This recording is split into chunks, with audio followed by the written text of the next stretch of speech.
Good evening. New year new life ഈ വിഷയവുമായി ബന്ധപ്പെട്ട് ഇന്ന് നമ്മൾ മനസ്സിലാക്കാൻ പോകുന്നത് വിഷ്വലൈസേഷനെ കുറിച്ചാണ്. നമുക്കറിയാം, നമ്മുടെ ജീവിതത്തിൽ നേടേണ്ടതെല്ലാം ഒരു പൈസ പോലും മുടക്കാതെ വിഷ്വലൈസ് ചെയ്യാനുള്ള പവർ നമുക്കുണ്ട്, നമ്മുടെ മനസ്സിലുണ്ട്. പക്ഷെ പലപ്പോഴും നമ്മൾ അങ്ങനെ വിഷ്വലൈസ് ചെയ്യുന്നില്ല. അതിന് പകരം പലപ്പോഴും നമ്മൾ ആൻസൈറ്റിയിലേക്കും ഡിപ്രഷനിലേക്കും ഒക്കെ പോകുന്ന ഒരു രീതിയാണ് പൊതുവെ ഇമോഷണൽ ബാലൻസിങ് എന്ന് പറയുന്ന തലത്തിൽ നമ്മൾ ചെയ്യുന്നത്. എന്നാൽ നമ്മുടെ മുമ്പിലേക്ക് കടന്നു വരേണ്ട പോസിറ്റീവായിട്ടുള്ള കാര്യങ്ങളൊക്കെ വേണ്ട രീതിയിൽ വിഷ്വലൈസ് ചെയ്ത് മുന്നോട്ട് പോകാൻ നമുക്ക് കഴിയുമെങ്കിൽ തീർച്ചയായിട്ടും ലോ ഓഫ് അട്രാക്ഷൻ എന്ന് പറയുന്ന ഒരു കോൺസെപ്റ്റിലൂടെ, പ്രകൃതിയുടെ നിയമത്തിലൂടെ നമുക്ക് വിജയം കൈവരിക്കാൻ സാധിക്കുമെന്നുള്ളത് അനേകം വ്യക്തികളുടെ അനുഭവമാണ്. അപ്പൊ ഇന്ന് നമ്മൾ വിഷ്വലൈസേഷൻ എന്ന് പറയുന്ന വിഷയത്തെ കുറിച്ചാണ് പഠിക്കുന്നത്. എന്താണ് വിഷ്വലൈസേഷൻ, എങ്ങനെ വിഷ്വലൈസ് ചെയ്യാം, ഇങ്ങനെയുള്ള കാര്യങ്ങൾ സുജിത്ത് ഇരുട്ടിയിലൂടെ നമുക്ക് കേൾക്കാം. നിങ്ങളുടെ എല്ലാവരുടെയും പേരിൽ സുജിത്തിനെ ഞാൻ വെൽക്കം ചെയ്യാണ്. സുജിത്ത്, എല്ലാവർക്കും നമസ്കാരം. ഇന്നത്തെ ടോപ്പിക്ക് വിഷ്വലൈസേഷൻ എങ്ങനെയാണ് നമ്മുടെ ഡെയിലി ലൈഫിൽ അത് പ്രാക്ടിക്കലായിട്ട് ചെയ്യാൻ പറ്റുക എന്ന് പറയുന്നത്. ശരിക്കും ഞാനിപ്പോൾ റീഡ് ചെയ്തുകൊണ്ടിരിക്കുന്ന ഒരു book the power of sub conscious mind എന്ന് പറയുന്ന ജോസഫ് മർഫിയുടെ ബുക്ക് റീഡ് ചെയ്യുന്നുണ്ട്. അതുപോലെ സീക്രട്ടും മുമ്പ് എപ്പോഴോ വായിച്ച് വെച്ചതാണ്, അത് വീണ്ടും ഒന്ന് വായിക്കുകയാണ്. ഇതിൽ വിഷ്വലൈസേഷൻ എങ്ങനെ നമ്മുടെ ജീവിതത്തിൽ സ്വാധീനിക്കും, ശരിക്കും നമ്മുടെ ജീവിതത്തിന്റെ സക്സസിനെ നിർണ്ണയിക്കുന്നതിന് വിഷ്വലൈസേഷന് വളരെയധികം പ്രാധാന്യമുണ്ട്. ഇപ്പം ഇന്ന് ഞാനതിന്റെ പെരിഫറൽ ആയിട്ടുള്ള കാര്യങ്ങളാണ്, പുസ്തകം ഡീറ്റെയിൽ ആയിട്ട് സ്റ്റഡി ചെയ്തുകൊണ്ടിരിക്കുകയാണ്. ഇപ്പം എനിക്ക് മനസ്സിലായതും എൻ്റെ ജീവിതത്തിൽ ഞാനൊരു പുസ്തകം വായിക്കുകയാണെങ്കിൽ ഞാൻ വിഷ്വലൈസ്ഡ് റീഡിംഗ് ആണ് പ്രാക്ടീസ് ചെയ്യുന്നത്. ഇത് വളരെ ചെറിയ പ്രായത്തിലെ പ്രാക്ടീസ് ചെയ്ത ഒരു കാര്യമാണ്. ഇത് ശരിക്കും ഒരു മെന്റൽ എക്സസൈസ് ആണ്. സാധാരണഗതിയിൽ നമ്മുടെ ശരീരത്തിന് നമ്മൾ എങ്ങനെയാണോ പേശികൾക്ക് വ്യായാമത്തിലൂടെ കരുത്ത് പകരുന്നത്, അതേ രീതിയിൽ തന്നെ നമ്മുടെ മനസ്സിന് അതിന് കരുത്ത് പകരുക എന്നുള്ളതാണ് ഈ വിഷ്വലൈസേഷൻ കൊണ്ട് നമുക്ക് ഉദ്ദേശിക്കുന്നത്. ഈ വിഷ്വലൈസേഷൻ ഒരു ആന്റി ഏജിങ് പ്രോസസ്സും കൂടിയാണ്.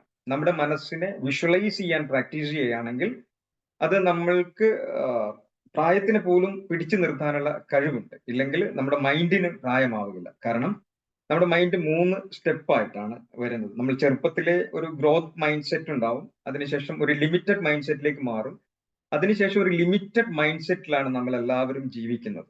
കാരണം നമ്മൾ അധികം വിഷ്വലൈസ് ഒന്നും ചെയ്യാറില്ല, ഒരു വിഷ്വലുകൾ കണ്ടുകൊണ്ട് അതിനെ എഫക്ട് ചെയ്ത്. അപ്പം ഹൗ ടു വിഷ്വലൈസ്, എങ്ങനെയാണ് നമ്മുടെ വിഷ്വലൈസേഷൻ പവർ കൂട്ടുന്നത്?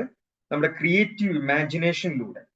അതായത് visualisation is A normal process, അത് നമുക്ക് നടക്കുന്നുണ്ട്. അതുപോലെ തന്നെ നമ്മൾ ക്രിയേറ്റീവ് ഇമാജിനേഷൻ, നമ്മുടെ മനസ്സിൽ നമ്മൾ പുനഃസൃഷ്ടിക്കുന്നു. അതായത് everything in created in choice എന്ന് പറഞ്ഞ ഫസ്റ്റ് മൈൻഡ്, സെക്കൻഡ് ആക്ച്വൽ. നമ്മുടെ ജീവിതത്തിൽ സംഭവിക്കുന്ന എല്ലാ കാര്യങ്ങളും 2 തവണ സൃഷ്ടിക്കപ്പെടുന്നുണ്ട്. ഒന്ന്, നമ്മുടെ മനസ്സിൽ സൃഷ്ടിക്കപ്പെടാത്ത ഒരു കാര്യം പോലും ആക്ച്വലി ക്രിയേറ്റ് ചെയ്യപ്പെടുന്നില്ല. കാരണം ഇപ്പൊ നമ്മളൊരു വീട് പണിയുമ്പോഴാവട്ടെ, നമ്മളൊരു എക്സാം പ്രിപ്പയർ ചെയ്ത് പരീക്ഷ എഴുതി പാസ്സാവുമ്പോൾ, നമ്മളൊരു ക്രിക്കറ്റ് കളിക്കുമ്പോൾ എല്ലാം തന്നെ നമ്മൾ വിഷ്വലൈസ് ചെയ്യാറുണ്ട്. പക്ഷെ എങ്ങനെയാണ് വിഷ്വലൈസേഷൻ എന്ന് പറയുന്നതിൽ ഇമാജിനേഷൻ ഉപയോഗിച്ചുകൊണ്ട് നമുക്ക് വിഷ്വലൈസേഷൻ പവർ കൂട്ടാം? ആ സമയത്ത് എന്താണ് വിഷ്വലൈസേഷൻ, എന്താണ് ഇമാജിനേഷൻ, അതിന്റെ വ്യത്യാസം നമ്മൾ വ്യക്തമായി മനസ്സിലാക്കേണ്ടതുണ്ട്. ഇമാജിനേഷൻ എന്ന് പറയുന്നത് ഇന്ന് വരെ നമ്മൾ കണ്ടിട്ടില്ലാത്ത കാര്യത്തിനെ ക്രിയേറ്റ് ചെയ്യുന്നതിനാണ് ഇമാജിനേഷൻ എന്ന് പറയുന്നത്. നമ്മൾ കണ്ട പിക്ചറുകളെ, അതായത് പിക്ചറൈസേഷന് ശേഷം മാത്രമേ വിഷ്വലൈസേഷൻ നടക്കുകയുള്ളൂ. നമുക്ക് കാര്യങ്ങൾ മനസ്സിലാക്കാൻ കഴിയുന്നത് 2 തരത്തിലാണ്. ഒന്ന്, നമുക്ക് ഫീൽ ചെയ്ത് മനസ്സിലാവും, എക്സ്പീരിയൻസിലൂടെ നമുക്ക് മനസ്സിലാവും. അതായത് നമുക്ക് ടച്ച് ചെയ്യുന്നത്, സ്മെല് ചെയ്യുന്നത്, ഇതെല്ലാം നമുക്ക് ഒരു ഫീലിംഗ് ജനറേറ്റ് ചെയ്യാൻ ആവശ്യമാണ്. അതോടൊപ്പം തന്നെ നമ്മുടെ വിഷ്വൽ എന്ന് പറഞ്ഞാൽ നമ്മുടെ കാഴ്ചയുമായി ബന്ധപ്പെട്ടതാണ് നമ്മുടെ വിഷ്വലൈസേഷൻ എന്ന് പറയുന്നത്. നമ്മൾ കാണുന്നത്, നമ്മൾ കേൾക്കുന്നതിനെ എല്ലാം തന്നെ ഡൈവേർട്ട് ചെയ്ത് നമ്മൾ വിഷ്വലാക്കും. അത് നമുക്ക് നോക്കിക്കഴിഞ്ഞാൽ മതങ്ങളെ നമ്മൾ പരിശോധിച്ചു കഴിഞ്ഞാൽ ഹിന്ദു മതം ശരിക്കും ബേസിക്കലി ഫോക്കസ് ചെയ്യുന്നത് അദ്വൈതത്തിലാണ്. അദ്വൈതത്തിൽ ഫോക്കസ് ചെയ്യുന്ന എല്ലാ ആളുകൾക്കും വിഷ്വൽ എഫക്റ്റ് ഇല്ലാതെ, വിഷ്വൽ ഇമ്പാക്റ്റ് ഇല്ലാതെ അതിനെ യാഥാർത്ഥ്യവൽക്കരിക്കാൻ സാധിക്കില്ല. അതിനുവേണ്ടി നമ്മൾ വലിയ തലങ്ങളിലെത്തണം, ആ ഒരു ലെവലിലേക്ക് എത്തണമെങ്കിൽ. അപ്പോൾ നോർമൽ ഒരു മനുഷ്യന് സക്സസ് ക്രിയേറ്റ് ചെയ്യണമെങ്കിൽ വിഷ്വൽ വേണം. അങ്ങനെയാണ് വിഗ്രഹങ്ങളൊക്കെ വരുന്നത്. വിഗ്രഹങ്ങൾ എന്ന് പറയുന്നത് നമ്മൾ വിഷ്വൽ ബിംബങ്ങൾ അതിനെ ആരാധിക്കുന്നത് എന്താണെന്ന് ചോദിച്ചാൽ, ആ വിഷ്വൽ എന്ന് പറഞ്ഞാൽ പിക്ചറുകളിൽ നിന്നാണ് വിഷ്വലൈസേഷൻ വരുന്നത്. പിക്ചർ, നമുക്കൊരു സാങ്കല്പിക പിക്ചർ ഉണ്ടാവും. നമ്മളിപ്പോ നമ്മുടെ അമ്മയെ ഒന്ന് മനസ്സിൽ വിചാരിച്ചു നോക്കൂ. അമ്മയുടെ പിക്ചർ അല്ലേ നമ്മുടെ മനസ്സിൽ തെളിയുന്നത്, സ്പെല്ലിംഗ് ഒന്നും അല്ലല്ലോ. നമ്മുടെ വീട് നമുക്ക് സങ്കല്പിക്കാൻ കഴിയുന്നില്ല, അതിന്റെ പിക്ചർ അല്ലേ വരുന്നത്. അതുപോലെ തന്നെ നമുക്ക് ഫീൽ ചെയ്യുന്ന ചില കാര്യങ്ങൾ നമുക്ക് ഫീൽ ചെയ്യാൻ പറ്റും. എനിക്കുണ്ടാവുന്ന വേദന അതെനിക്ക് ഫീൽ ചെയ്യാൻ പറ്റുന്നതാണ്. അത് പിക്ചറൈസേഷൻ അല്ല, അത് ഇമാജിനേഷനാണ്. ഇമാജിനേഷനും വിഷ്വലൈസേഷനും തമ്മിൽ വ്യത്യാസമുണ്ട്. ഇതില് നമ്മൾക്ക് ഒരുപാട് ഗോൾസ് ഉണ്ടാവും, ഇല്ലേ? ഇതിൽ ആർക്കെങ്കിലും പ്രഥമവും പ്രാധാന്യം അർഹിക്കുന്നതുമായ ഒരു ഗോൾ ഈ 2024 എടുത്തിട്ടുള്ള ആരെങ്കിലും ഉണ്ടോ? അതായത് ഈ കഴിഞ്ഞ 2023 വരെയുള്ള നമ്മുടെ ജീവിതത്തിൽ നിന്ന് വ്യത്യസ്തമായി ഒരു കാര്യം പുതിയതായി ചെയ്യാൻ തീരുമാനിച്ച, what one thing could you do are in doing now എന്ന് പറയുന്ന ഒരു പ്രോസസ്, ഇതുവരെ ചെയ്യാത്ത പുതിയൊരു കാര്യം ആരെങ്കിലും തീരുമാനം എടുത്തിട്ടുണ്ടോ പുതിയതായിട്ട്? എനിക്ക് തോന്നുന്നു പല ആളുകളും തീരുമാനം എടുക്കാറുണ്ട്. നമ്മള് ആരോഗ്യത്തെക്കുറിച്ച് തീരുമാനം എടുക്കും. ഇപ്പം ചില ആളുകൾക്ക് തടി കൂടുതലാണെങ്കിൽ തടി കുറയ്ക്കാൻ വേണ്ടി തീരുമാനം എടുക്കും. അതല്ലെങ്കിൽ സാമ്പത്തികപരമായിട്ട് തീരുമാനം എടുക്കുന്നവരുണ്ട്, സാമൂഹികമായി. എനിക്കൊരു തീരുമാനമുണ്ട്. എന്താണ് സാർ? കഴിഞ്ഞ വർഷമൊക്കെ നമ്മൾ പഠനവുമായി ബന്ധപ്പെട്ട ഒത്തിരി കാര്യങ്ങൾ നമ്മൾ ചെയ്യുകയാണ്. അധികവും പഠിക്കുക, പുതിയ അറിവുകൾ നേടുക. ഈ വർഷം നമ്മൾ ഒരു ട്രെയിനിങ് പ്ലാറ്റ്ഫോം, നമ്മൾ ട്രെയിനിങ് കൊടുക്കാനുള്ള ഒരു പ്ലാറ്റ്ഫോം നമ്മുടെ മനസ്സിലേക്ക് കടന്നു വരിക. ഈ വർഷത്തെ എയിമായിട്ട് നമ്മൾ കാണുന്ന അതാണ്. എന്നുവെച്ചാൽ മാഗ്നി ഫ്രീ വെബിനാറിനെ ബേസ് ചെയ്ത് പറയുമ്പോൾ ഒത്തിരി പേർക്ക് ട്രെയിനിങ് കൊടുക്കാൻ പറ്റുന്ന രീതിയിലുള്ള ഒരു പ്ലാറ്റ്ഫോം. നമുക്ക് ഏകദേശം എല്ലാ തരത്തിലുള്ള സൈക്കോളജിക്കലാണെങ്കിലും മൈൻഡ്ഫുൾനെസിന്റെ ആണെങ്കിലും ഒത്തിരി റിസോഴ്സുകൾ നമ്മൾ ഈ കഴിഞ്ഞ 2-3 വർഷങ്ങൾ കൊണ്ട് നേടിയെടുത്തു കഴിഞ്ഞു. ആ നേടിയെടുത്തതിനെല്ലാം കൃത്യമായിട്ട് മറ്റുള്ളവരിലേക്ക് കൊടുക്കാൻ പറ്റുന്ന രീതിയിലുള്ള ഒരു പ്രവർത്തനം നമ്മൾ കഴിഞ്ഞ വർഷങ്ങളൊന്നും ഉണ്ടായിരുന്നു. ഈ വർഷം പ്രത്യേകമായിട്ട് അങ്ങനെ ഒരു പാർട്ട് നമ്മൾ ചെയ്യാൻ ഉദ്ദേശിക്കുകയാണ്. ഇതാണ് എൻ്റെ ഒരു ഈ വർഷത്തെ വിഷനായിട്ട് ഞാൻ കരുതിയത്. കഴിഞ്ഞ വർഷം ലേണിംഗ് ആയിരുന്നു, അതിന്റെ ഇംപ്ലിമെന്റേഷൻ ആണ്. അതായത് സാറ് ഒരുപാട് കാര്യങ്ങൾ മനസ്സിലാക്കിയിട്ടുണ്ട്, തിരിച്ചറിഞ്ഞിട്ടുണ്ട്. ആ തിരിച്ചറിവ് മാക്സിമം ആളുകളിലേക്ക് എത്തിക്കുന്നതിന് വേണ്ടി ഒരു പ്ലാറ്റ്ഫോം, അതായത് ട്രാൻസ്ഫോർമേഷണൽ ആയിട്ടുള്ള പ്ലാറ്റ്ഫോമാണ് നമ്മൾ വിഭാവനം ചെയ്യുന്നത്. അതായത് ഒരുപാട് ട്രെയിനേഴ്സ് ഉള്ള, ഒത്തിരി ആളുകൾക്ക് ഉപകാരപ്രദമാകുന്ന ഒരു ട്രെയിനിങ് പ്ലാറ്റ്ഫോം ആയിട്ട് മാറ്റിനി ഫ്രീ വെബിനാർ അല്ലെങ്കിൽ ബി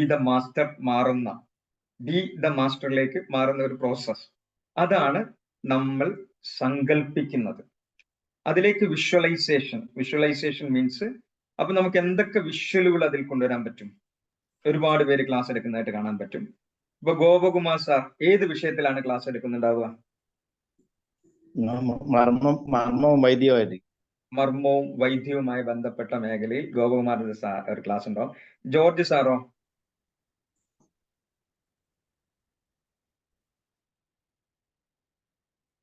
ഓക്കെ. എലിയാമ്മ മാം ഏതൊക്കെ ഒരുപാട് കോഴ്സുകൾ ചെയ്തിട്ടുണ്ടല്ലോ മാം? ഒത്തിരി കോഴ്സ് ചെയ്തിട്ടുണ്ട്. പ്രമുഖനായ സംവിധായകന്റെ അമ്മയാണ്. മിക്കവാറും തീരുമാനമെടുക്കും, പക്ഷെ പലരും നടപ്പാക്കത്തില്ല.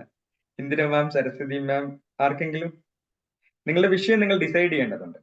അപ്പം സാബു സാറിന്റെ ഒരു വിഷനാണ് സാബു സാർ പറയുന്നത്. വിഷൻ എന്ന് പറയുന്ന ഈ പ്ലാറ്റ്ഫോമിലുള്ള എല്ലാവരും ഒരു ട്രെയിനിങ് പ്രോഗ്രാം പോലെ നിങ്ങൾ ഓരോരുത്തരും ഓരോ ദിവസവും സെഷൻ എടുക്കുന്ന ഒരു ദിവസം ആണ് വിഷൻ ചെയ്യുന്നത്. അതിലേക്ക് വിഷ്വലൈസേഷൻ ചെയ്യുക എന്ന് പറയുമ്പോൾ അതില് ഇപ്പൊ ഗോപകുമാർ സാറിന്റെ പിക്ചർ വേണം. ഇപ്പൊ ഗോപകുമാർ സാറിനെ ഞാൻ കാണുന്നില്ല.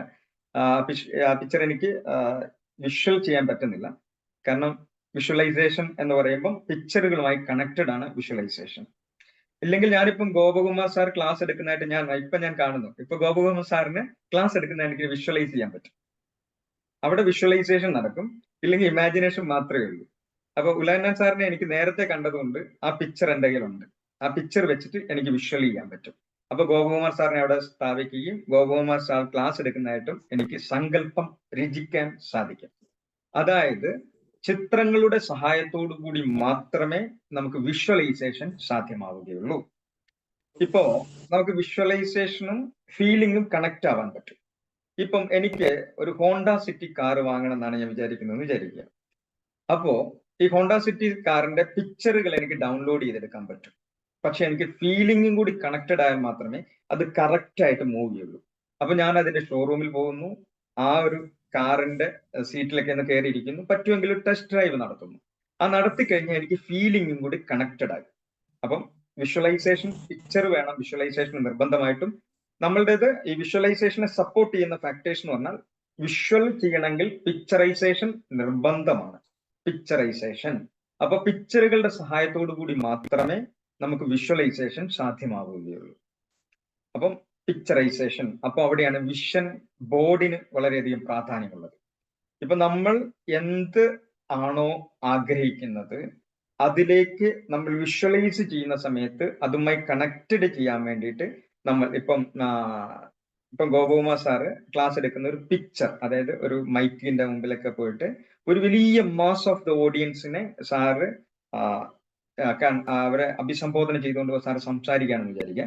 അതിന്റെ ഒരു പിക്ചർ സാറ് ഓൾറെഡി ഇപ്പോൾ ക്രിയേറ്റ് ചെയ്താൽ, അതായത് മൈക്കിന് മുമ്പിൽ പോയിട്ട് ഒരു കോട്ടൊക്കെ ഇട്ടിട്ട് എല്ലാവരും പിക്ചർ എടുത്തിട്ട് അത് സാറിന്റെ ചുമരിൽ ഒട്ടിച്ചാൽ സാർ എപ്പോഴൊക്കെ കാണുന്നുവോ ആ സമയത്ത് സാറിന്റെ വിഷ്വലൈസേഷൻ ഓട്ടോമാറ്റിക്കലി സംഭവിക്കും. കാരണം നമ്മൾ സദാസമയവും വിഷ്വലൈസേഷൻ ചെയ്യുന്നുണ്ട്. കാരണം നമ്മൾ എല്ലാ കാര്യങ്ങളിലും നമ്മൾ വിഷ്വലൈസേഷനിലൂടെയാണ് എല്ലാ മനുഷ്യരും നടക്കുന്നത്. നമുക്കൊരു വിഷ്വൽ കണ്ടാൽ വിഷ്വലൈസേഷൻ നടക്കും. അതുമായി ബന്ധപ്പെട്ട പൂർവ്വകാല ചിന്തകളിലേക്കൊക്കെ ചിലപ്പോൾ നമ്മൾ പോകും. ചിലപ്പോൾ പഴയ കുറെ കാലങ്ങൾക്ക് മുമ്പ് ഇപ്പൊ ഗോപകുമാർ സാറ് പ്രണയിച്ച ഒരു പെൺകുട്ടിയെ കണ്ടിരിക്കാന്ന് വിചാരിക്കുക. ഞാൻ ഉദാഹരണം പറയുന്നതാണ് സാർ. അപ്പൊ അവരെ കാണുന്ന സമയത്ത് അവർക്ക് ഇപ്പം ഏകദേശം ഗോപകുമാർ സാറിനേക്കാൾ കുറച്ച് പ്രായം കുറവേ ഉള്ളൂ, കാണുന്നു എന്ന് വിചാരിക്കുക. അവരെ കാണുന്ന സമയത്ത് സാറിന് ഓൾറെഡി വിഷ്വലൈസേഷൻ ഉണ്ടാവും. പക്ഷെ ഇമാജിനേഷൻ തന്നെ ഇമാജിനറി ആയിട്ട് സാറിന്റെ തലച്ചോറിൽ പഴയ കാലം ഉണ്ടായിരുന്ന, സ്കൂളിൽ ഉണ്ടായിരുന്ന സമയത്തും അവർ ഒരുമിച്ച് നടന്നതൊക്കെ സാറിന് വിഷ്വലൈസേഷൻ ഓട്ടോമാറ്റിക്കലി സംഭവിക്കും. അത് ഒരു ഹ്യൂമൻ പ്രോസസ് ആണ്. അത് നമ്മളുടെ തലച്ചോറ് ഡിസൈൻ ചെയ്തിരിക്കുന്ന ആ രീതിയിലാണ്. കാരണം എപ്പോൾ അതുമായി ബന്ധപ്പെടുന്ന പിക്ചറുകൾ ഇല്ലെങ്കിൽ അതിന്റെ പ്രതിബിംബങ്ങൾ നമ്മൾ കാണുമ്പോൾ, ഇപ്പൊ നമ്മൾ ഒരാളെ കാണുമ്പോൾ അവിടെ സംഭവിക്കുന്നത് പിക്ചറൈസേഷൻ ആണ്. അതായത് ഇപ്പൊ നമ്മൾ വെർച്വൽ മീഡിയയിലാണെങ്കിൽ പോലും നമ്മൾ ഒരാളെ കാണുമ്പോൾ അതുമായി ബന്ധപ്പെട്ട സങ്കല്പം രചിക്കും. അത് പലപ്പോഴും യാഥാർത്ഥ്യവുമായി കണക്റ്റഡ് ആവണമെന്നില്ല. ഇപ്പം ഞാന് ഉലഹന്നാൻ സാറിനെ 2 മാസം മുമ്പ് കാണാനിടയായി കണ്ണൂരിൽ ഒരു കല്യാണത്തിന് വന്ന സമയത്ത്. അപ്പൊ ഇതിൽ കാണുന്ന പിക്ചറുമായിട്ട് ഈ വെർച്വൽ മീഡിയയിൽ കാണുന്ന പിക്ചറുമായിട്ട് അദ്ദേഹത്തിന് ഫിസിക്കലി വലിയ ബന്ധമൊന്നുമില്ല. കാരണം ഇവിടെ കാണുമ്പോൾ ഉള്ളതുപോലെയല്ല, വളരെ ചെറുപ്പക്കാരനായ ഒരാളാണ് ഉലഹന്നാൻ സാർ, ഭയങ്കര ചട്ടുല്ലമായി നടക്കുന്ന. പക്ഷെ ഇവിടെ കാണുമ്പോൾ മുഖം മാത്രം കാണുമ്പോൾ ചിലപ്പോൾ നമുക്ക് ഏജ് തോന്നിച്ചേക്കാം. പക്ഷെ അതും യാഥാർത്ഥ്യവുമായി യാതൊരു കണക്ഷനും ഇല്ല. അപ്പം ശരിക്കും ഇതില് മെയിൻ ആയിട്ട് പറയുന്നത് ഇമാജിനേഷൻ ആൻഡ് വിഷ്വലൈസേഷൻ തമ്മിലുള്ള വ്യത്യാസം പറയാം. ഇപ്പൊ ഞാൻ ഒരു പുസ്തകം വായിക്കുന്ന സമയത്ത് വിഷ്വലൈസ്ഡ് റീഡിംഗ് പ്രാക്ടീസ് ചെയ്തതാണ്. അതിന് എനിക്കൊരു ബേസ് വന്നിരിക്കുന്നത്, വിഷ്വലൈസേഷൻ ബേസ് വരുന്നത് എവിടെയാണെന്ന് ചോദിച്ചു കഴിഞ്ഞാൽ, ഞാൻ ചെസ് കളി വളരെ ചെറിയ പ്രായത്തിൽ പ്രാക്ടീസ് ചെയ്തതാണ്. എന്ന് പറഞ്ഞാൽ ചെസ് കളി പ്രാക്ടീസ് ചെയ്യാന്ന് പറഞ്ഞാൽ ഒരു ചെസ് കോച്ചിങ് ക്യാമ്പിൽ പോയിട്ട് അവിടുത്തെ അദ്ദേഹമായിട്ട് എനിക്ക് ഏകദേശം ഒരു 4ാം ക്ലാസ് മുതൽ ഞാൻ പ്രാക്ടീസ് ചെയ്യുക. അതിനു മുമ്പേ ചെസ് കളി പഠിച്ചു. അതിനുശേഷം ചെസ്, അതായത് പോണ്, റൂക്ക്, അങ്ങനെ പറഞ്ഞുകൊണ്ട് ചെസ്സിലെ ഓരോ കരിക്കുലം വ്യത്യസ്തമായിട്ട് അതിന്റെ മൂവ്മെന്റ് എഴുതി വെച്ചുകൊണ്ട് പഠിക്കും. E4, E6, NF3 എന്നൊക്കെ പറഞ്ഞിട്ട് അത് പഠിച്ചിട്ട് പല ഗെയിമുകളെ അനലൈസ് ചെയ്യും ഓരോ പ്രാവശ്യവും. അതുപോലെ തന്നെ എൻ്റെ അടുത്തൊരു ബുക്ക് ഉണ്ട്, 2547 എൻഡ് ഗെയിം സ്റ്റഡീസ് എന്ന് പറയും. അതിൽ നമുക്കൊരു പ്രോബ്ലം ഉണ്ടാവും. അതിനുശേഷം അത് നോക്കിയിട്ട് അതിൽ why to play and win ആണ്. Why to play and win ആണ്. അതിൽ ആ പ്ലേ ചെയ്താൽ വൈറ്റ് ജയിക്കും. പക്ഷെ അതിന്റെ ആ റൂട്ട് നമ്മൾ കണ്ടെത്താൻ വേണ്ടി നമുക്ക് ഒരുപാട് വിഷ്വൽ ചെയ്യേണ്ടത്. നമ്മൾ പ്ലേ ചെയ്ത് നോക്കുകയല്ല ചെയ്യുന്നത്, അവിടുത്തെ സിറ്റുവേഷൻ നോക്കിയിട്ട് വിഷ്വലി ഞാൻ അടുത്ത മൂവ് ചെയ്താൽ അടുത്ത മൂവ് എന്ത് വരും, അടുത്ത മൂവ് ചെയ്താൽ അടുത്ത മൂവ് എന്ത് ചെയ്യും. അപ്പൊ നമ്മൾ ത്രെട്ട് കൊടുത്താണ് പോകുന്നത്. അതായത് അവരെ മിനിമൈസ് ചെയ്ത് അവരുടെ മൂവ്മെന്റിൽ അവർക്ക് മൂവ് ചെയ്യാൻ പറ്റാത്ത സിറ്റുവേഷൻ ഏതാന്ന് നോക്കിയിട്ടാണ് ചെയ്യുന്നത്. അതിനുശേഷം പിന്നീട് പ്രാക്ടീസ് ചെയ്ത് ബോർഡ് ഇല്ലാതെ ചെസ് കളിക്കും. E4, E5, NF3. അപ്പൊ നമ്മുടെ മനസ്സിൽ ബോർഡ് ക്രിയേറ്റ് ചെയ്തിട്ടാണ് ചെയ്യുന്നത്. അപ്പൊ നമ്മുടെ ജീവിതവുമായി കണക്ട് ചെയ്ത് കഴിഞ്ഞാൽ ഈ വിഷ്വലൈസേഷൻ വളരെയധികം പ്രാധാന്യമുണ്ട്. കാരണം പലപ്പോഴും ഈ വിഷ്വലൈസേഷൻ എന്നെ സ്വാധീനിച്ച പല പുസ്തകങ്ങളിൽ ഒന്ന് the power of sub conscious mind, Joseph Murphy ഇതിന്റെ ആധികാരികമായി പറയുന്നുണ്ടെങ്കിൽ പോലും ശരിക്കും the man search for the meaning എന്ന് പറയുന്ന വിക്ടർ ഫ്രാങ്ക്ലിന്റെ ബുക്കിലൂടെ നമ്മൾ കടന്നു പോകുന്ന സമയത്ത് ഒരു ക്യാമ്പിൽ, കോൺസെൻട്രേഷൻ ക്യാമ്പിൽ ഇടുങ്ങിയ തടവറയിൽ കിടന്നുകൊണ്ട് അന്നേരം വരുന്ന ഓപ്പോസിറ്റ് വരുന്ന ആളുകൾ നന്നായിട്ടല്ല പെരുമാറുന്നത്, മാക്സിമം ടോർച്ചറിങ് ഉണ്ട് ഭയങ്കരമായിട്ട്. അതായത് ഗ്യാസ് ചേംബറിൽ അദ്ദേഹത്തിന്റെ വൈഫിനെയും അനിയനെയും കുട്ടികളെയൊക്കെ കത്തിച്ച് കരിച്ചിട്ട് അതിന് ചാരം വാരിക്കൊണ്ടുവന്ന് ജോലി പോലും ഒരു ഏൽപ്പിക്കും. കാരണം അവരെ ഇമോഷണലി നമ്മളെ ഭയങ്കരമായിട്ട് വിഷമിപ്പിക്കും, ഫിസിക്കലി വിഷമിപ്പിക്കും. ആ സമയത്ത് തന്റെ ശോഭനമായ ഭാവിയെ വിഷ്വലൈസ് ചെയ്തുകൊണ്ടാണ് ഇവിടെ നിന്നും ഒരു അറുതി വരുമെന്നും ഈ കോൺസെൻട്രേഷൻ ക്യാമ്പിൽ നിന്നും ഞാൻ പുറത്തു പോകുമെന്നും എന്റെ കുട്ടികൾക്ക്, അദ്ദേഹം ഒരു സൈക്കോളജിസ്റ്റ് ആയിരുന്നു, അദ്ദേഹം തന്റെ കുട്ടികൾക്ക് തനിക്കുണ്ടായ ജീവിതാനുഭവങ്ങളിൽ നിന്നും എന്തൊക്കെ പറഞ്ഞു കൊടുക്കാം, പഠിപ്പിച്ചു കൊടുക്കാം എന്ന് വിഷ്വലൈസ് ചെയ്ത സമയത്ത്, അതല്ലെങ്കിൽ ബ്രിട്ടീഷുകാർ ഈ ജർമ്മൻകാരെ കീഴടക്കുമെന്നും ആ സമയത്ത് തനിക്ക് ഇവിടുന്ന് രക്ഷപ്പെടാൻ കഴിയും എന്നും അദ്ദേഹം പുറത്തേക്ക് നോക്കിയ സമയത്ത്, അതായത് എഴുന്നേറ്റ് എന്ന് ആത്മഹത്യ ചെയ്യാൻ വേണ്ടിയിട്ടാണെന്ന് പറയുന്നുണ്ട്, അത് പല കോൺഫ്ലിക്റ്റ് അതിലുണ്ട്. പുറത്തേക്ക് നോക്കുന്ന സമയത്ത് അന്ന് വരെ ഉണ്ടായിരുന്ന മഞ്ഞ് മൂടിക്കിടന്ന കാലാവസ്ഥയിലുണ്ടായിരുന്ന ആ പ്രദേശമെല്ലാം മാറി പൂക്കളൊക്കെ കാണുന്ന സമയത്ത് തന്റെ ജീവിതത്തിൽ എന്തുകൊണ്ട് ഇങ്ങനെ സംഭവിച്ചുകൂടാ എന്ന ചിന്ത, ആ ഒരു ചിന്തയാണ്, ആ ഒരു വിഷ്വലാണ് അദ്ദേഹത്തിന്റെ മനസ്സിൽ അത് കൊണ്ടുവരുന്ന സമയത്താണ് അദ്ദേഹത്തിന് എല്ലാ പ്രശ്നങ്ങളെയും അതിജീവിച്ചുകൊണ്ട് മുന്നോട്ട് പോകാൻ സാധിച്ചത്. അതായത് ദ പവർ ഓഫ് വിഷ്വലൈസേഷൻ അത് വളരെ ഇമ്പോർട്ടന്റ് ആണ്. നമ്മുടെ ജീവിതത്തിൽ നമുക്കുണ്ടാവുന്ന ഏത് പ്രതിസന്ധികളെയും നമുക്ക് ഈ വിഷ്വലൈസേഷൻ പവർ ഉപയോഗിച്ചുകൊണ്ട് നമുക്ക് ചെയ്യാം. പണ്ട് നമ്മുടെ പഴയ തലമുറയിലേക്ക് നമുക്കൊന്ന് കടന്നുപോയി കഴിഞ്ഞാൽ അവർ വിഷ്വലൈസേഷൻ ഉപയോഗിക്കാറുണ്ടായിരുന്നോ? ഉണ്ടായിരുന്നു. കല്യാണം കഴിച്ച് വീട്ടിലേക്ക് പോയി, ആ സമയത്താണ് അറിയുന്നത് ഭർത്താവ് കുടിയനാണ് എന്ന്. ഭർത്താവ് വൈകുന്നേരം വന്ന് കുടിച്ച് ഭയങ്കര അലമ്പുണ്ടാക്കും. ആദ്യത്തെ കുട്ടി ഉണ്ടായി, രണ്ടാമത്തെ കുട്ടി ഉണ്ടായി, മൂന്നാമത്തെ കുട്ടി ഉണ്ടായി. ഈ അമ്മമാർ, അന്നത്തെ അമ്മമാർ, അവർ വിഷ്വലൈസേഷനിലൂടെ ആ പ്രതിസന്ധികളെ അതിജീവിക്കുമായിരുന്നു. അവർ ആ വിഷ്വലൈസേഷനെ സപ്പോർട്ട് ചെയ്യുന്ന സ്പിരിച്വൽ സപ്പോർട്ടീവ് വിഷ്വലൈസേഷൻ ആണ്. കാരണം കർത്താവിന്റെ മുമ്പിൽ എല്ലാം സമർപ്പിച്ചുകൊണ്ട് മുട്ടിപ്പായിട്ട് അങ്ങ് പ്രാർത്ഥിക്കും.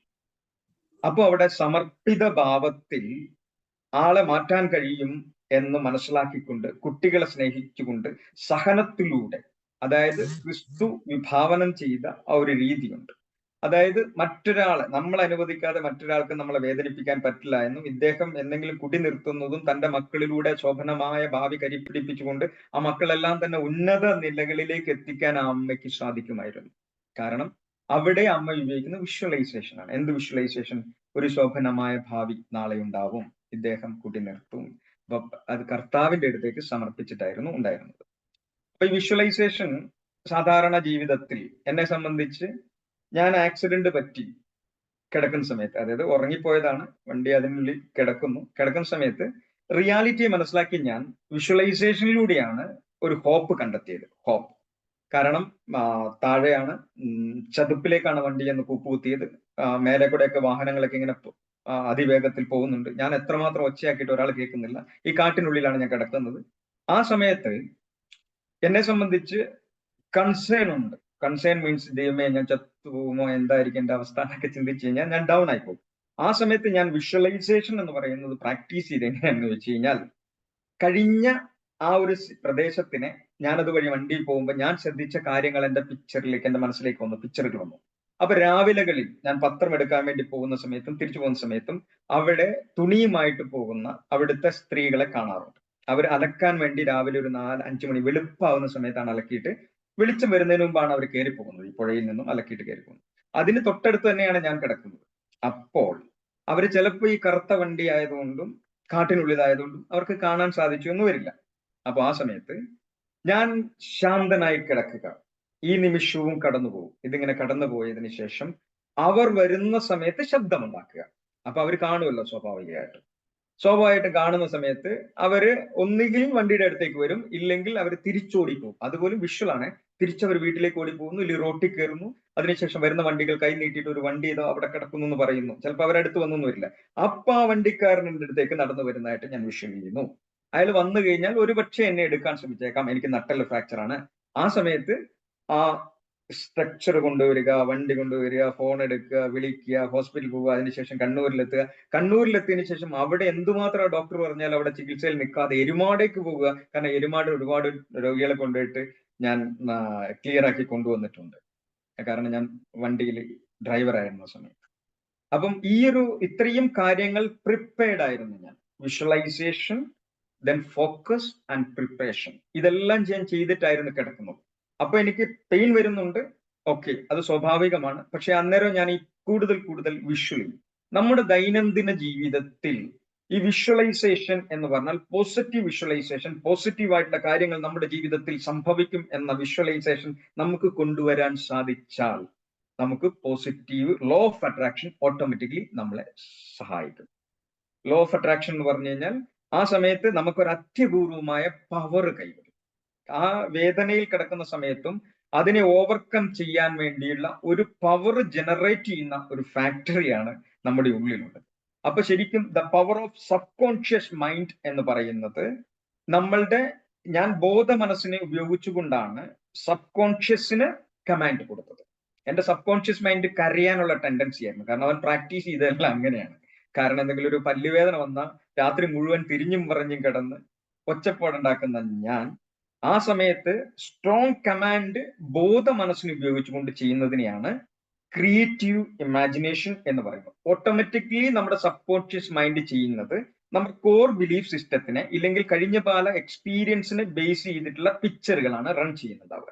ഇപ്പൊ നമുക്ക് ഇതിൽ ഏറ്റവും വലിയ ഉദാഹരണം നോക്കുവാണെങ്കിൽ, നമ്മൾ ഇപ്പൊ സാബു സാർ എനിക്ക് വീഡിയോ അയച്ചു തന്നു, ഒരു വീഡിയോ, വിഷ്വലൈസേഷനെ സംബന്ധിക്കുന്ന ഒരു വീഡിയോ ആണ്.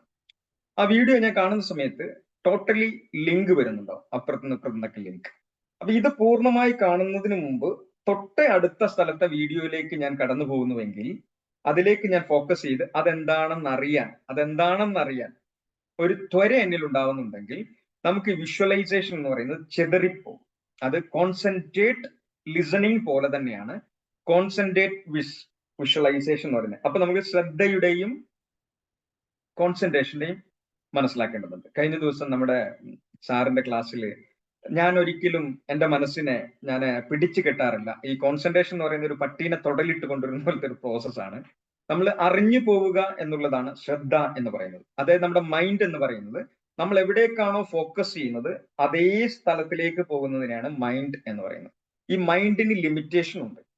അതായത് ഇപ്പോൾ ഞാൻ എൻ്റെ വീട്ടിലിരുന്നു കൊണ്ട് മറ്റുള്ള ആളുകളുമായി ബന്ധമില്ലാതെ ഞാൻ ഇവിടെ പ്രവർത്തിക്കുകയാണെങ്കിൽ, എനിക്ക് സോഷ്യൽ മീഡിയ സപ്പോർട്ട് ഒന്നും ഇല്ലെങ്കിൽ ഞാൻ ഒരു ലിമിറ്റഡ് മൈൻഡ് സെറ്റിലായിരിക്കും ഉണ്ടാവുക. എൻ്റെ മനസ്സ് എവിടെയൊക്കെ പോകുന്ന ആ മേഖലകളിലെല്ലാം എൻ്റെ സർക്കിൾ ഓഫ് ഇൻഫ്ലുവൻസ് എന്ന് പറയാം, ഇല്ലെങ്കിൽ എനിക്ക് ചിന്തിക്കാൻ കഴിയുന്ന പരിധിയുണ്ട്. നമുക്ക് ഈ പരിധിക്കപ്പുറത്തേക്ക് നമുക്ക് വിഷ്വലൈസേഷൻ കൊണ്ടുപോകാൻ സാധിക്കും. അത് പലരും പല രീതിയിലുണ്ട്. ഒന്ന് നമുക്ക് റെക്ടിക്കുലർ ആക്ടിവേറ്റിംഗ് സിസ്റ്റം, അതായത് RAS ഉപയോഗിച്ചുകൊണ്ട് നമുക്ക് സാധിക്കും. വാത്മീകിയും മഹാഭാരതവും വ്യാസനും ഒക്കെ ഉപയോഗിച്ചിരിക്കുന്ന ഒരു സ്ട്രാറ്റജിയാണത്. കാരണം നമുക്ക് വർത്തമാന കാല യാഥാർത്ഥ്യങ്ങൾക്ക് പുറമെ നമ്മുടെ സ്പിരിച്വൽ പവർ ഉപയോഗിച്ചുകൊണ്ടും നമുക്ക് വിഷ്വൽ ചെയ്യാൻ സാധിക്കും. അത് ചിലപ്പോൾ യാഥാർത്ഥ്യവുമായി കണക്ട് ചെയ്യണം എന്നില്ല. ഷെർലക് ഹോംസ് എഴുതിയ സർ ആർതർ കോണൻ ഡോയലിന്റെ വിഷ്വലൈസേഷൻ, ഇമാജിനേഷൻ വിഷ്വലൈസ് ചെയ്തിട്ടാണ് അദ്ദേഹം ആ ഒരു പുസ്തകം ഇപ്പം ഹോംസിനെ അത്രമാത്രം പ്രശസ്തനാക്കിയത്. പല സിനിമകളും നമ്മുടെ ഉള്ളിലേക്ക് നമ്മൾ വരുമ്പോൾ നമ്മുടെ മനസ്സിലേക്ക് അത് ഓടി വരുന്നുണ്ടെങ്കിൽ ഒരു തിരക്കഥാകൃത്തിന്റെ ഭാവനയിൽ വീഴുന്ന കാര്യങ്ങളെ വിഷ്വലൈസ് ചെയ്ത് നമ്മളുടെ മുന്നിലേക്ക് എത്തിക്കുമ്പോഴാണ് നമുക്ക് ഇപ്പൊ മോഹൻലാലും മമ്മൂട്ടിയൊക്കെ ഒരു കഥാപാത്രങ്ങളായിട്ട് നമ്മുടെ മനസ്സിൽ നിലനിൽക്കുന്നത്. ഈ വിഷ്വലൈസേഷൻ എങ്ങനെ ശരിയായ രീതിയിൽ ഉപയോഗിക്കുന്നു എന്നുള്ളത് കൊണ്ടാണ്. നമ്മുടെ ഡെയിലി ലൈഫിൽ എങ്ങനെ വിഷ്വലൈസേഷൻ യൂസ് ചെയ്യാം? പോസിറ്റീവ് വിഷ്വലൈസേഷൻ എന്ന് പറയും. ക്രിയേറ്റീവ് ഇമാജിനേഷൻ ആണ് ഇതിനെ നമ്മൾ സപ്പോർട്ട് ചെയ്യുന്നത്. ഇപ്പൊ ഒരു കാര്യം ആലോചിക്കുക, നമ്മൾ എപ്പോഴും ഇമാജിനേഷനെ സപ്പോർട്ട് ചെയ്യുന്ന ഒരു കാര്യമാണ് എഴുത്ത്.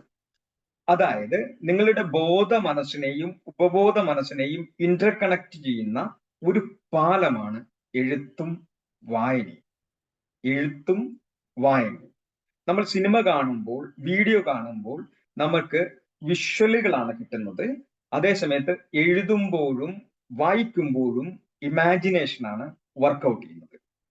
ഈ ഇമാജിനേഷൻ ഉപയോഗിച്ചുകൊണ്ട് ദൃശ്യവൽക്കരണത്തിലൂടെ അതിനെ അനുഭൂതിയാക്കി മാറ്റാൻ നമുക്ക് സാധിക്കും.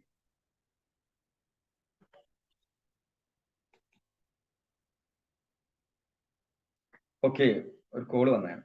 അപ്പം ഇതിൽ നമ്മൾ ഇമാജിനേഷൻ, വിഷ്വലൈസേഷൻ, അതിന്റെ ഡിഫറൻസ് മനസ്സിലായല്ലോ?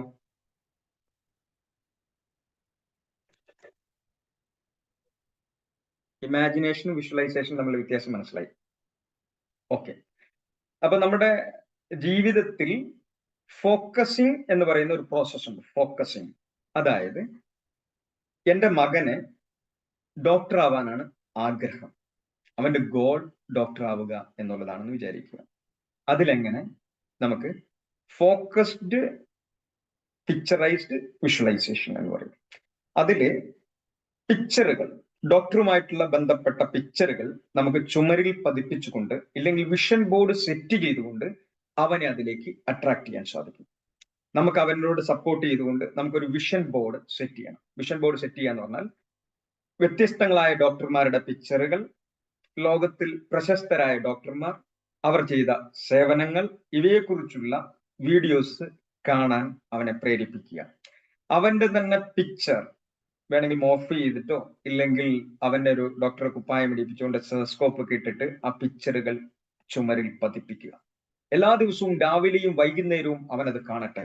ആ കാണുന്ന സമയത്ത്, ആ പിക്ചറുകൾ കാണുന്ന സമയത്ത് അവന്റെ ഉള്ളിൽ ഓട്ടോമോഷനിൽ വിഷ്വലൈസേഷൻ സംഭവിക്കും. കാരണം പിക്ചറിനെ നോക്കുന്ന സമയത്ത് അവനെ ചുവരിലെ പിക്ചറിൽ കാണുമ്പോൾ അവനെ അതായിട്ട് കാണുന്നു. അതായിട്ട് കാണുക എന്ന് പറഞ്ഞാൽ അവന്റെ തലച്ചോറിൽ ഒരു ന്യൂറൽ പാത്വേ ക്രിയേറ്റ് ചെയ്യും. സമാനമായ ചിന്തയിലുള്ള ഒരു വേവ് ലെങ്ത് അത് ചിന്തിക്കുന്നു. ആ ചിന്തയിലൂടെ പുറത്തിറങ്ങുന്ന അവൻ ഒരുപക്ഷെ ഒരു ഡോക്ടറെ പെട്ടെന്ന് കാണുന്നുണ്ടാവും. ഒരു വാഹനത്തിൽ ഒരു ഡോക്ടറെ സിമ്പൽ പതിപ്പിച്ച വാഹനത്തിലൂടെ കടന്നു പോകുമ്പോൾ അത് അവൻ പെട്ടെന്ന് ഡിറ്റക്ട് ചെയ്യും. അതായത് നമ്മളുടെ മൈൻഡിന്റെ ഒരു പ്രത്യേക പവറാണ്. നമ്മൾ ഏതിൽ ശ്രദ്ധിക്കുന്നുവോ, ഏത് പിക്ചറുകളാണ് റൺ ചെയ്യുന്നതോ, അത് സബ്കോൺഷ്യസ് മൈൻഡിന്റെ പവറോടുകൂടി ലോ ഓഫ് അട്രാക്ഷൻ വർക്ക് ചെയ്യും. Law of attraction. അപ്പൊ കോൺസെൻട്രേഷൻ ലിസണിങ് എന്ന് പറയുന്നത് പോലെ തന്നെ ഫോക്കസ്ഡ് ആയിട്ടുള്ള തോട്ട് ക്രിയേഷന് വേണ്ടി സപ്പോർട്ട് ചെയ്യുന്നതാണ് പിക്ചറൈസേഷൻ. പിക്ചറുകൾ, അതുമായി ബന്ധപ്പെട്ട പിക്ചറുകൾ നമ്മൾ കാണുന്ന മാത്രയിൽ ബോധപൂർവം നമുക്ക് വിഷ്വൽ ചെയ്യാൻ സാധിക്കും. അതുപോലെ തന്നെ പലപ്പോഴും കുട്ടികളുടെ ഫോക്കസ് മാറിപ്പോകുന്നത് കൊണ്ടാണ് അവർക്ക് യഥാർത്ഥ ലക്ഷ്യങ്ങളിലേക്ക് എത്താൻ സാധിക്കാത്തത്. കാരണം നമ്മുടെ മൊബൈൽ ഫോണ് ഇല്ലെങ്കിൽ നമ്മുടെ ഗാഡ്ജറ്റുകളെല്ലാം നോക്കിക്കഴിഞ്ഞാൽ മനസ്സിലാവും. നമ്മളൊരു യൂട്യൂബിൽ വീഡിയോ സെർച്ച് ചെയ്യുകയാണെങ്കിൽ അത് AI ആണ് അവിടെ വർക്ക് ചെയ്യുന്നത്. അതിൽ നമ്മൾ ഒരാളുടെ ഫോൺ എടുത്ത് നോക്കിക്കഴിഞ്ഞാൽ അവരുടെ ഹിസ്റ്ററി ഒന്ന് ഡിലീറ്റ് ചെയ്തിട്ടില്ലെങ്കിൽ നമുക്ക് അവർ കാണുന്ന വീഡിയോസ് കണ്ടു കഴിഞ്ഞാൽ സ്വാഭാവികമായിട്ടും അവർ എവിടേക്കാണ് ഫോക്കസ് ചെയ്യുന്നത് മനസ്സിലാവും. കാരണം അവരുടെ സോഷ്യൽ മീഡിയ അക്കൗണ്ടുകൾ പരിശോധിച്ചു കഴിഞ്ഞാൽ അവരുടെ ചിന്ത എന്താണെന്ന് മനസ്സിലാവും. ഒരു ഡോക്ടർ ആവണം എന്ന തീക്ഷ്ണവും തീവ്രവുമായ ചിന്തയിലുള്ള ഒരാൾ അതുമായി ബന്ധപ്പെട്ട കാര്യങ്ങൾ സെർച്ച് ചെയ്യുന്ന സമയത്ത് ഈ ഓട്ടോമാറ്റിക് ആയിട്ടും ഇദ്ദേഹത്തിന്റെ ഇതിലേക്ക് അതുമായി ബന്ധപ്പെട്ട കാര്യങ്ങൾ യൂട്യൂബ് എത്തിച്ചു കൊടുത്തുകൊണ്ടിരിക്കും. കാരണം അവിടെ സംഭവിക്കുന്നത് സെയിം പ്രോസസ്സാണ്. നമ്മുടെ തലച്ചോറും ഇതേ രീതിയിൽ തന്നെയാണ്. നമ്മൾ ഏതിലാണോ ഫോക്കസ് ചെയ്യുന്നത് അവിടേക്ക് അതുമായി ബന്ധപ്പെട്ടുകൊണ്ട് ഒരു വിഷ്വലൈസേഷൻ ഓട്ടോമാറ്റിക്കലി ക്രിയേറ്റ് ചെയ്യും. അത് ഇമാജിനറി ആയിട്ടുള്ള സപ്പോർട്ടാണ് വേണ്ടത്. ഇമാജിനേഷൻ, ക്രിയേറ്റീവ് ഇമാജിനേഷൻ ഉപയോഗിച്ചുകൊണ്ട് നമുക്ക് വിഷ്വലൈസേഷനെ ബൂസ്റ്റ് ചെയ്യാൻ പറ്റും, വിഷ്വലൈസേഷനെ എംപവർ ചെയ്യാൻ പറ്റും. സ്വാഭാവികമായിട്ടും നമ്മൾ വിഷ്വലി ചെയ്യുന്ന സംഭവങ്ങളെല്ലാം തന്നെ ലോ ഓഫ് അട്രാക്ഷനിലൂടെ നമ്മളിലേക്ക് എത്തിച്ചേരും. അതൊരു പ്രകൃതി നിയമമാണ്. അതിനെന്ത് വേണം? ഒരു കൺസിസ്റ്റന്റ് എഫോർട്ട് വേണം. എഫോർട്ട് എവിടെയാണ് വേണ്ടത് എന്ന് ചോദിച്ചാൽ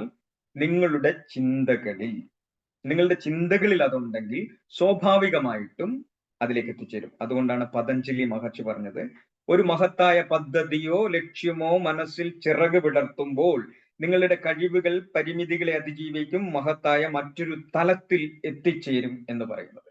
കാരണം നമ്മൾ ഫോക്കസ്ഡ് ആയിട്ട് നമ്മൾ ഒരു പ്രവൃത്തിയും ചെയ്യാതിരുന്നാൽ പോലും അതിലേക്ക് പ്രവൃത്തി ചെയ്യാൻ നമ്മൾ നിർബന്ധിതനാക്കപ്പെടും. കാരണം നിങ്ങളുടെ ചിന്തകളിൽ പൂർണ്ണമായിട്ടും അത് തന്നെയാണുള്ളത്.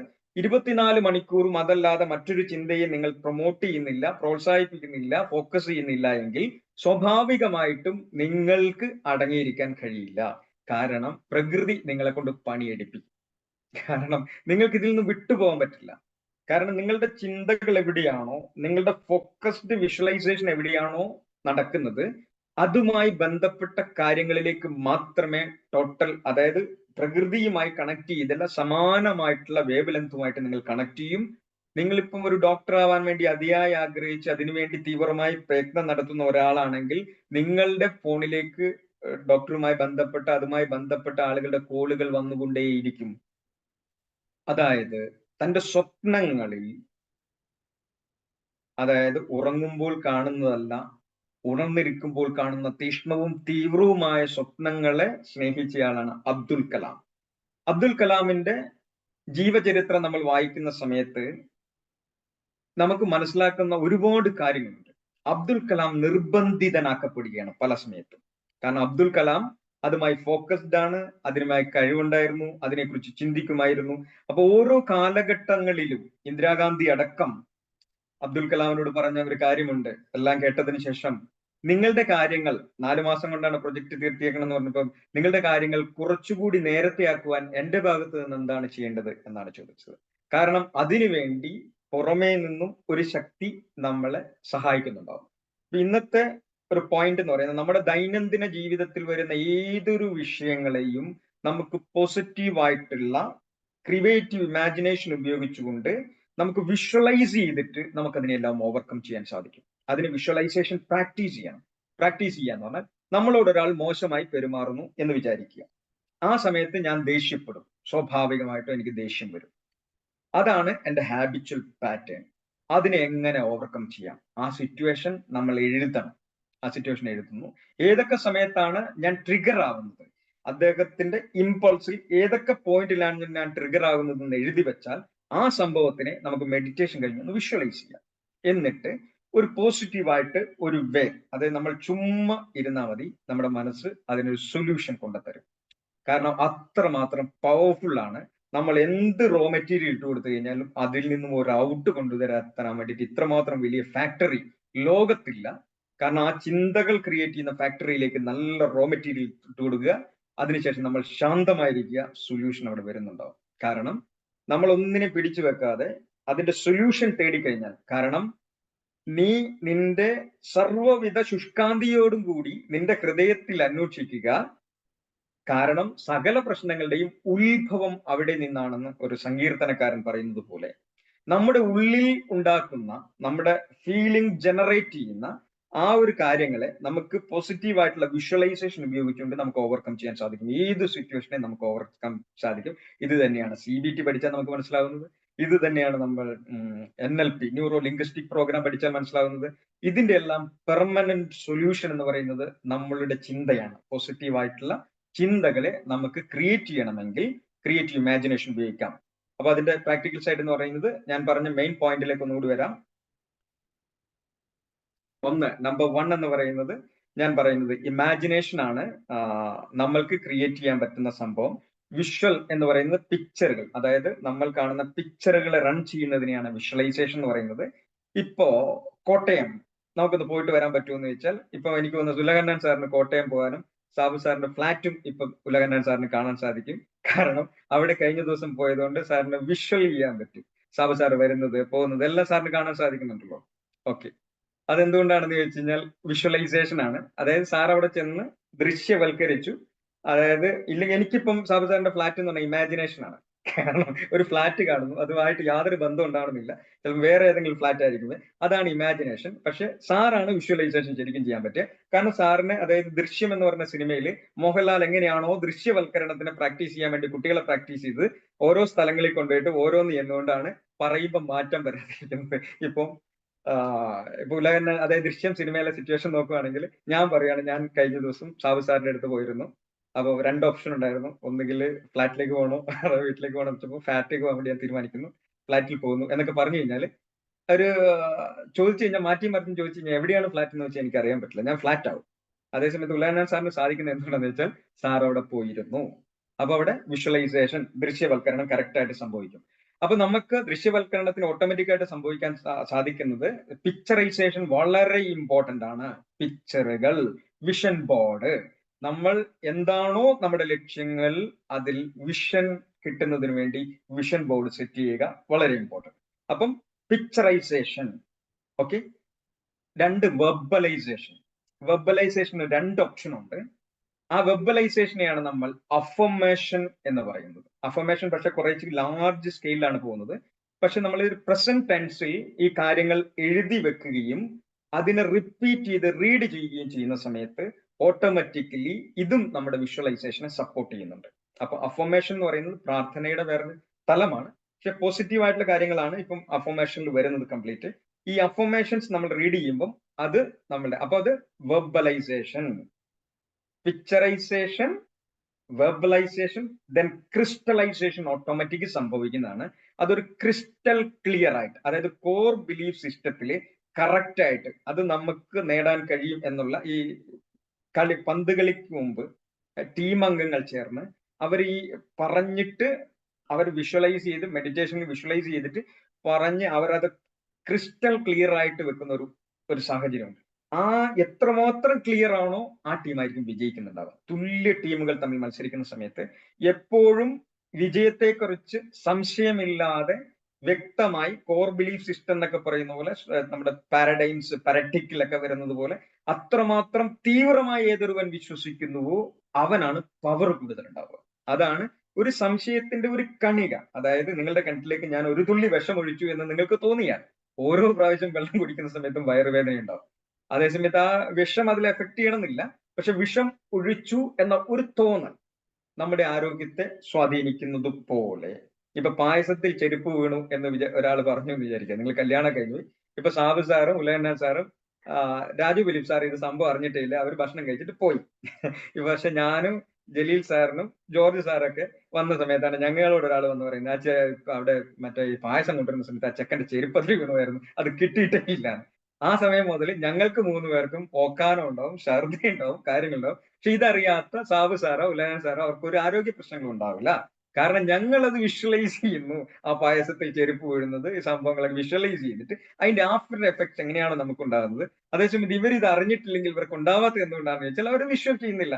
അപ്പൊ നമ്മുടെ ജീവിതത്തിൽ നെഗറ്റീവ് ആണെങ്കിലും പോസിറ്റീവ് ആണെങ്കിലും വിഷ്വലൈസേഷൻ വളരെ ഇമ്പോർട്ടന്റ് ആണ്. നമ്മുടെ കോർ ബിലീഫ് സിസ്റ്റം ഇതിനെ സഹായിക്കുന്നുണ്ടാവും. അപ്പം how to concentrate, most important point, നമ്മൾക്ക് എങ്ങനെ കോൺസെൻട്രേറ്റ് ചെയ്യാം നമ്മുടെ തോട്ട് എന്ന് പറഞ്ഞാൽ ഗാർബേജ് ഇൻ ഗാർബേജ് ഔട്ട്.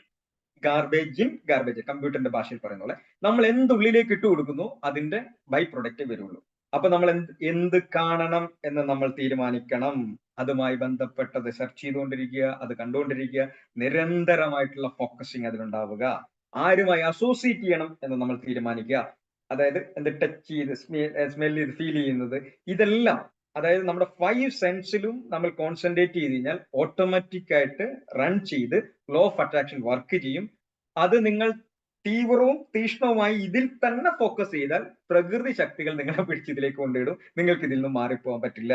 അതായത് ഒരു ട്രെയിനർ ആവുക എന്ന ഇത്തരം കാര്യങ്ങൾ മാത്രം ചെയ്തുകൊണ്ട് ഒരു സ്ഥലത്ത് പോയിരുന്ന് അതിനെക്കുറിച്ച് ഒരു ചിന്തയും ഇല്ലാതെ ഒരു വിഷ്വൽ ഉണ്ടായിട്ടില്ലെങ്കിൽ പോലും ഓട്ടോമാറ്റിക്കലി നമ്മുടെ ഇമാജിനറി ആയിട്ട് അത് നടക്കുന്നുണ്ടെങ്കിൽ നമ്മൾ ആക്ഷൻ എടുക്കാൻ നിർബന്ധിതരാകും. അപ്പം നമുക്ക് ഫസ്റ്റ് വേണ്ടത് 1 എന്ന് പറയുന്നത് നമുക്ക് എന്താണ് വേണ്ടത് എന്ന് റൈറ്റ് ചെയ്യുക. നമ്മുടെ ലക്ഷ്യത്തെക്കുറിച്ച് വ്യക്തമായ അവബോധം ഉണ്ടാവുക. അതായത് ഒരു കപ്പൽ ഏറ്റവും നല്ല നാവികൻ ആരാണെന്ന് അറിയോ? ഏറ്റവും നല്ല നാവികൻ ശാന്തമായ കടലിലൂടെ ഓടിക്കുന്നതാണോ, കാറും കോളുമുള്ള കടലിലൂടെ ഓടിച്ച ആളായിരിക്കുമോ നല്ല നാവികനായി പരിണമിക്കാൻ? ഏറ്റവും നല്ല ഗ്രൗണ്ടിലൂടെ ഓടിച്ചു കഴിഞ്ഞാൽ നമുക്ക് നല്ലൊരു ഡ്രൈവറായിട്ട് മാറാൻ പറ്റുമോ? ഗ്രൗണ്ടിൽ തന്നെ ഓടിക്കണ്ടേ? ഗ്രൗണ്ടിൽ തന്നെ ഓടിക്കുമ്പോൾ ഓട്ടോമാറ്റിക് ഓപ്പോസിറ്റ് വണ്ടി വരും, അത് നോക്കണം. പല ആളുകളുടെയും പല പ്രശ്നങ്ങളെയൊക്കെ അതിജീവിച്ചിട്ട് മാത്രമാണ്, ഹമ്പ് ഉണ്ടാവും, പല പ്രശ്നങ്ങൾ ഉണ്ടാവും, ബ്ലോക്ക് ഉണ്ടാവും. ഇതൊക്കെ മാറ്റി നമ്മൾ ഡ്രൈവ് ചെയ്താൽ മാത്രമേ നമുക്ക് നല്ലൊരു ഡ്രൈവർ ആവാൻ പറ്റുള്ളൂ. അതായത് ഓട്ടോ പൈലറ്റ് മോഡിൽ നമുക്ക് റൺ ചെയ്യണമെങ്കിൽ ആ സിറ്റുവേഷനെ ഫേസ് ചെയ്യണം. നമ്മുടെ ജീവിതമാകുന്ന യാത്രയിൽ ഒരിക്കലും സുഗമമല്ല. അത് പല രീതിയിലുള്ള പ്രതിസന്ധികൾ ഉണ്ടാവും. അപ്പോൾ നമ്മൾ മാറ്റേണ്ടത് പ്ലാനിങ് ആണ്, ഗോളാണ് പ്ലാനിങ്. പലപ്പോഴും നമ്മൾ പോകുന്ന രീതിയിലല്ല, അതിന് പ്രതിസന്ധികൾ വരുന്ന സാഹചര്യങ്ങൾ വന്നേക്കാം. ആ സമയത്ത് നമ്മുടെ ലക്ഷ്യങ്ങൾ, അതായത് അൺഡിവൈഡഡ് അറ്റൻഷൻ, അതായത് അതിൽ നിന്നും ഒരു ലക്ഷ്യങ്ങളിൽ നിന്നും വ്യതിചലിക്കാതെ പ്ലാൻ മാറ്റുക. അതായത് ഒരു വെള്ളം ഒഴുകുന്ന സമയത്ത് വെള്ളം സ്വാഭാവികമായിട്ടും എങ്ങോട്ടാ ഒഴുകുന്നതെന്ന് വെച്ചാൽ കടലിലേക്കാന്നൊക്കെ പറയും ചിലപ്പോൾ. വെള്ളത്തിന്റെ ഉത്ഭവം മുതൽ ഇതിങ്ങനെ പല സ്ഥലത്തു നിന്ന് വന്നിങ്ങനെ ഒഴുകിക്കൊണ്ടിരിക്കുന്നത് എങ്ങോട്ടാണ് പോകുന്നതെന്ന് വെച്ചാൽ അതിന്റെ ലക്ഷ്യം കടലാണ്. കടലിൽ പോയിട്ട് വീണ്ടും കറങ്ങി വരണം. നമ്മൾ നോക്കിയാൽ എല്ലാ പുഴകളും അവസാനം എത്തിച്ചേരുന്ന കടലിലായിരിക്കും. പക്ഷെ ഇതിന് നമുക്ക് താൽക്കാലികമായിട്ടല്ലേ തടഞ്ഞു വെക്കാൻ പറ്റൂ? എപ്പോ നമ്മൾ വിട്ടോ വെള്ളം ഒഴുകാൻ പറ്റും. കാരണം നമുക്ക് തടഞ്ഞു നിർത്താം. വിട്ട് കഴിഞ്ഞാൽ ഒരു ചെറിയ തുള കിട്ടിയാൽ പോലും പുറത്തിറങ്ങും. കാരണം ഈ വെള്ളത്തിന്റെ ലക്ഷ്യം എന്താണ്? അൺഡിവൈഡഡ് അറ്റൻഷൻ ആണ്. അതിങ്ങനെ ആ ഊർജം ഇങ്ങനെ താൽക്കാലികമായി തടഞ്ഞു വെക്കാൻ പറ്റും. പക്ഷെ ലോങ് ടൈമിൽ അത് പറ്റില്ല. കാരണം അതുപോലെയാണ് നമ്മളുടെ കോൺസെൻട്രേറ്റ് ചെയ്ത് നമ്മളൊരു ലക്ഷ്യത്തിലേക്ക് നമ്മുടെ ജീവിതത്തിൽ പോവുകയാണെങ്കിൽ എഴുതി വെക്കുക. അപ്പൊ ഒന്ന് ക്രിയേറ്റീവ് ഇമാജിനേഷൻ ഉപയോഗിക്കുക, നമ്മുടെ വിഷ്വലൈസേഷൻ സപ്പോർട്ട്. 2 പിക്ചറൈസേഷൻ, വെർബലൈസേഷൻ. 3 ക്രിസ്റ്റലൈസേഷൻ. പിന്നെ ലാസ്റ്റ് എന്ന് പറയുന്നത് പ്ലാനിങ് ചേഞ്ച് വരുത്താം. നമുക്ക് പ്ലാനിങ്, അതിലേക്ക് പോകുന്ന പ്ലാനിങ് നമുക്ക് മാറ്റാം. പലപ്പോഴും പല പ്ലാൻ, ഈ പ്ലാൻ വർക്കൗട്ട് ഇല്ലെങ്കിൽ ABC വ്യത്യസ്ത പ്ലാനുകൾ ഉണ്ടാവാം. പക്ഷെ നമ്മുടെ ലക്ഷ്യങ്ങൾ ഏത് കാര്യത്തിലും സമഗ്ര തലത്തിലും, നമ്മുടെ ജീവിതത്തിലെ ഫിസിക്കൽ ആയിക്കോട്ടെ, അതേപോലെ സോഷ്യൽ ആയിക്കൊള്ളട്ടെ, അതല്ലെങ്കിൽ സോഷ്യൽ എഞ്ചിനീയറിംഗ് എന്നൊക്കെ പറയും. ശരിക്കും പറഞ്ഞാൽ ചില രാഷ്ട്രീയ പ്രസ്ഥാനങ്ങളൊക്കെ സോഷ്യൽ എഞ്ചിനീയറിംഗ് വർഷങ്ങൾ എടുത്തിട്ട് അവർ നടപ്പാക്കുന്നത് കണ്ടിട്ടുണ്ടോ? കാരണം എത്ര കാലം കഴിഞ്ഞാലും അവരുടെ ശ്രദ്ധ മാറുന്നില്ല. കാരണം അവർ ഫോക്കസ് ചെയ്ത് അതിനുവേണ്ടി ഡെഡിക്കേറ്റ് ചെയ്ത് കമ്മിറ്റഡ് ആയിട്ട് വർക്ക് ചെയ്ത് റൂട്ട് ലെവലിൽ വർക്ക് ചെയ്തിട്ടാണ് ഓരോ കാര്യങ്ങൾ അച്ചീവ് ചെയ്യുന്നത്. കാരണം അത് അവരതിൽ ശ്രദ്ധിക്കുന്നു, അതിൽ ഫോക്കസ് ചെയ്യുന്നു, അശ്രാന്ത പരിശ്രമം, പ്ലാനിങ് മാറ്റിക്കൊണ്ടിരിക്കും. ഒരു പ്രാവശ്യം വിജയിച്ചില്ലെങ്കിൽ അടുത്ത പ്ലാൻ, അടുത്ത പ്ലാൻ, അടുത്ത പ്ലാൻ. അതുപോലെ നമുക്ക് പ്ലാനിങ് മാറ്റാം നമ്മുടെ ജീവിതത്തിൽ വ്യത്യസ്തങ്ങളായിട്ട്. അതിൽ വളരെ ഇമ്പോർട്ടന്റ് ആണ് നമുക്കൊരു മിഷൻ സ്റ്റേറ്റ്മെന്റ് എന്ന് പറയും. ഈ മിഷൻ സ്റ്റേറ്റ്മെന്റ് നമുക്ക് അഫർമേഷൻ മോഡലിൽ തന്നെയാണ് എഴുതേണ്ടത്. അത് നമുക്ക് അഫർമേഷൻ ചെയ്യാൻ പറ്റും. നമ്മുടെ ജീവിതത്തിൽ ഒരു ശോഭനമായ ഒരു ഭാവിക്ക് വേണ്ടി ഒരു ക്രിയേറ്റീവ് ഇമാജിനേഷൻ ഉപയോഗിച്ചുകൊണ്ട് നമ്മുടെ വിഷ്വൽ, അതായത് സർഗഭാവനയിലൂടെ ദൃശ്യവൽക്കരിക്കുക, ഒരു നല്ല സങ്കല്പം രചിക്കുക, ആ സങ്കല്പത്തിന് വേണ്ടി അശ്രാന്തം പരിശ്രമിക്കുക, നമുക്ക് അതിലേക്ക് എത്തിച്ചേരാൻ സാധിക്കും. Thank you.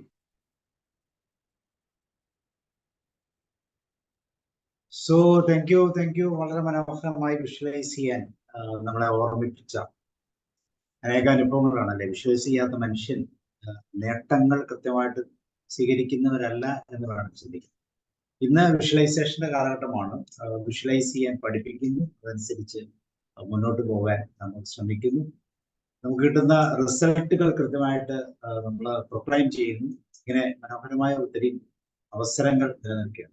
ഓക്കെ, വിഷ്വലൈസേഷനെ കുറിച്ച് ക്ലാസ് എടുത്ത സുജിത്തിന് പ്രത്യേകം നന്ദി അറിയിക്കുകയാണ്.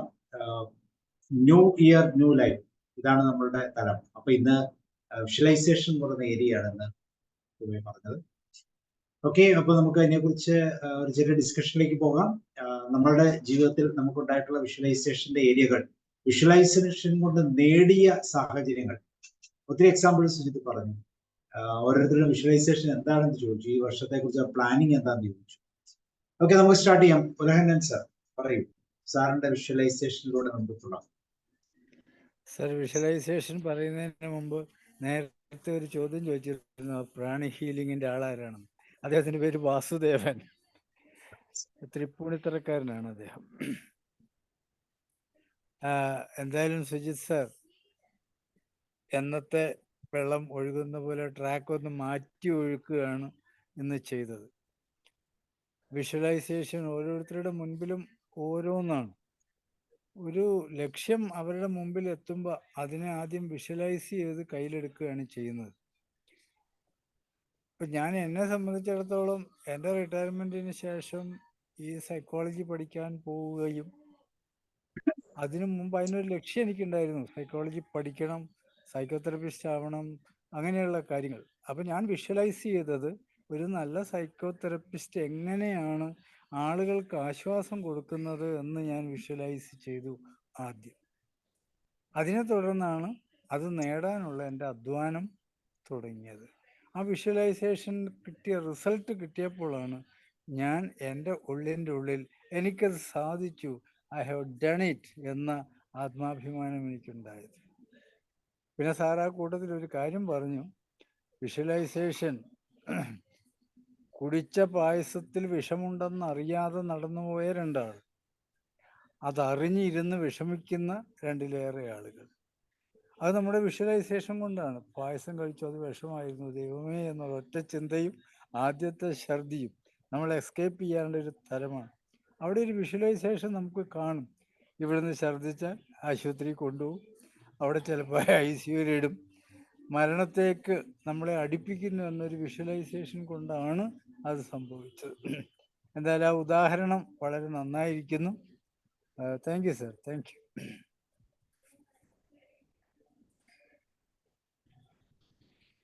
ഓക്കെ, രാജു സാർ, സാർ എന്താണ് വിഷ്വലൈസ് ചെയ്യുന്നത്?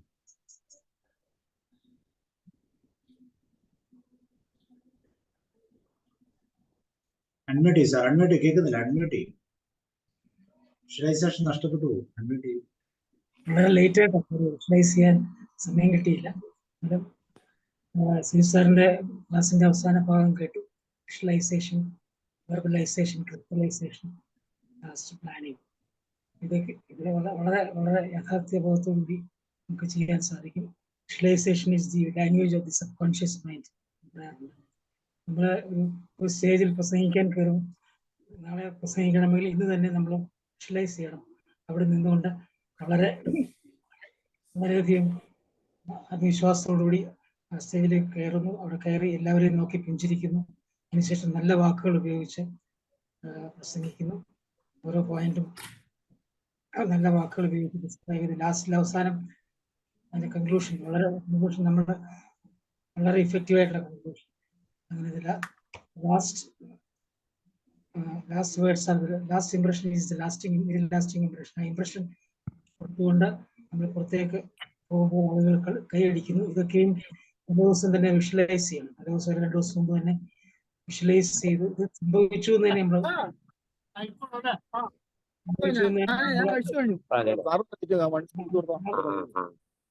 അല്ലാതെ നാളെ ഞാൻ പ്രസംഗിക്കാൻ പോകുമ്പോ എല്ലാം കുളമാകും എന്നുള്ള ചിന്തയോട് കൂടിയാണ് പലപ്പോഴും നമ്മൾ പോകാറുള്ളത്. അങ്ങനെ പോകുമ്പോൾ അത് കുളമായിട്ട് തന്നെ മാറും.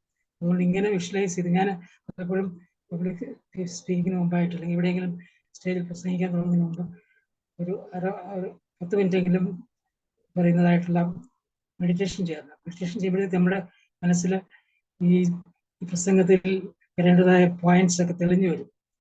അതിനുവേണ്ടി പ്രത്യേകം ചിന്തിക്കേണ്ട. മെഡിറ്റേഷൻ ചെയ്യുമ്പോൾ തന്നെ ഈ പോയിന്റ്സ് ഒക്കെ തെളിഞ്ഞു വരും.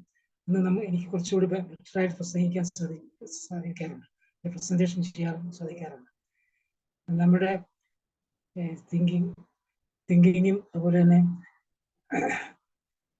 ഈ പറയുന്നതായിട്ടുള്ള വിഷ്വലൈസേഷൻ, അതുപോലെ തന്നെ അത് നമ്മളെ മനസ്സിലെ ക്രിസ്റ്റലൈസേഷൻ ആകും. വ്യക്തമായ ക്ലാരിറ്റി ഉണ്ടാകും. ക്ലാരിറ്റിയോടുകൂടി നമുക്ക് പോകാൻ സാധിക്കും. പിന്നെ ഇവിടെ ഒരു കപ്പൽ അല്ലെങ്കിൽ ഒരു കപ്പൽ ഉണ്ടാക്കിയിരിക്കുന്നത് അത് കടലിൽ യാത്ര ചെയ്യുന്നതിന് വേണ്ടിയല്ല, കരയ്ക്ക് വെക്കാൻ വേണ്ടിയല്ല. കടലിൽ യാത്ര ചെയ്യുമ്പോൾ കടലിൽ ക്ഷോഭം ഉണ്ടാവും, തിരമാലകൾ ഉണ്ടാവും, അതുപോലെ തന്നെ കൊടുങ്കാറ്റുണ്ടാവും. ഈ കൊടുങ്കാറ്റിനെയും തിരമാലയൊക്കെ അതിജീവിച്ച് മുന്നോട്ട് പോകാൻ വേണ്ടിയാണ് ഈ കപ്പൽ ഉണ്ടാക്കിയിരിക്കുന്നത്. അപ്പം പഴയകാലത്തൊക്കെ പായ്ക്കപ്പലായിരുന്നു. പായ്ക്കപ്പലിലെ കാറ്റിന്റെ വിധി അനുസരിച്ചാണ് പോകുന്നത്. എന്നാൽ കാറ്റ് നമുക്കെതിരാണെങ്കിൽ പായ നമ്മളത് അഡ്ജസ്റ്റ് ചെയ്താൽ നമുക്ക് നാം ഉദ്ദേശിക്കുന്ന വശത്തേക്ക് നമുക്ക് പോകാൻ സാധിക്കും. അതായത് കാറ്റിന്റെ ഗതിയല്ല, പായയുടെ സെറ്റിംഗ് ആണ്. It is the setting of the sails. It is not the direction of the wind, it determines your direction. It is the setting of the sails. Jim Rohn എന്ന് പറയുന്ന വ്യക്തി, ജിം റോൺ അദ്ദേഹം ഈ ആന്റണി റോബിൻസിന്റെ ഒക്കെയും ഗുരുവാണ്. ആന്റണി റോബിൻസിന്റെ ടീച്ചറാണ്. അദ്ദേഹത്തിന്റെ ഇവർ രണ്ടുപേരുടെയും പ്രസംഗം ഞാൻ കേട്ടിട്ടുണ്ട് ഡയറക്ടല്ല, അതായത് ഇതിൽ കൂടിയൊക്കെ സിഡിയിൽ കൂടി രണ്ടുപേരുടെയും പ്രസംഗം കേട്ടിട്ടുണ്ട്. അപ്പോൾ അവിടെ ജിം റോൺ പറയുന്നതാണ്, it is not the direction of the wind, it is the setting of the sails determines your direction, your travelling. അതുപോലെ നമ്മുടെ ഏത് വശത്തേക്ക് കാറ്റടിച്ചാലും, നമുക്ക് പ്രതികൂലമായി കാറ്റടിച്ചാലും നമ്മുടെ സെറ്റിങ്സ് അല്ലെങ്കിൽ സെയിൽസ് സെറ്റ് ചെയ്ത് കഴിഞ്ഞാൽ തീർച്ചയായിട്ടും നമുക്ക് പോകേണ്ട ഡയറക്ഷനിലേക്ക് നമുക്ക് പോകാൻ സാധിക്കും എന്നാണ് ഇവിടെ ജിം റോൺ ഇവിടെ സെറ്റിംഗ് ഓഫ് സെയിൽസിനെ കുറിച്ച് സാർ പറഞ്ഞുകൊണ്ടാണ് എനിക്ക് ചിന്ത ഓർമ്മ വന്നത്. ഓക്കെ, ഞാൻ വിഷ്വലൈസ് ചെയ്യാറുള്ളത് ഇങ്ങനെയുള്ള കാര്യങ്ങളാണ്. കാരണം റിട്ടയർ ആയതിനു ശേഷം ഇനി കൃത്യമായിട്ടൊന്നും എനിക്ക് ചെയ്യാനില്ല. ഇത് മാത്രമേ ഉള്ളൂ. നന്നായി മറ്റുള്ളവർക്ക് മനസ്സിലാകുന്ന രീതിയിൽ മറ്റുള്ളവർക്ക് ഹൃദയത്തിലേക്ക് കയറത്തൊക്കെ ഉണ്ടെങ്കിൽ നമുക്കറിയാവുന്ന കാര്യങ്ങൾ ഷെയർ ചെയ്യുക. അതായത് നമുക്കറിയാവുന്ന കാര്യങ്ങൾ നമ്മുടെ ഉള്ളിൽ മാത്രം വെച്ചുകൊണ്ടിരുന്ന പോലെ അത് വ്യക്തമായി ഷെയർ ചെയ്യുക. ഇതാണ് വിഷ്വലൈസ് ചെയ്യാറുള്ളത്. Okay, thank you sir.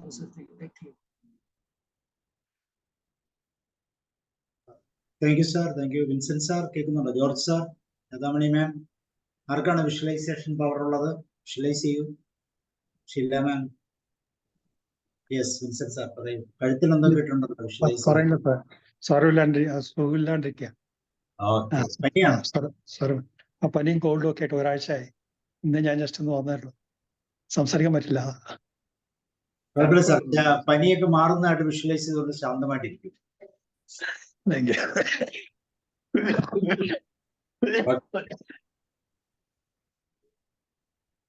വേറെ ജലീൽ പറയൂ. യെസ്, രാധാമണി മാം പറയൂ. Good evening, sir. Nice to meet you. Happy New Year, sir. Happy New Year. ഫെബ്രുവരി ആകാറായി. ഒരു വർഷം മുഴുവനും എപ്പോ ആദ്യം കാണുന്നു അപ്പൊ പറയാം.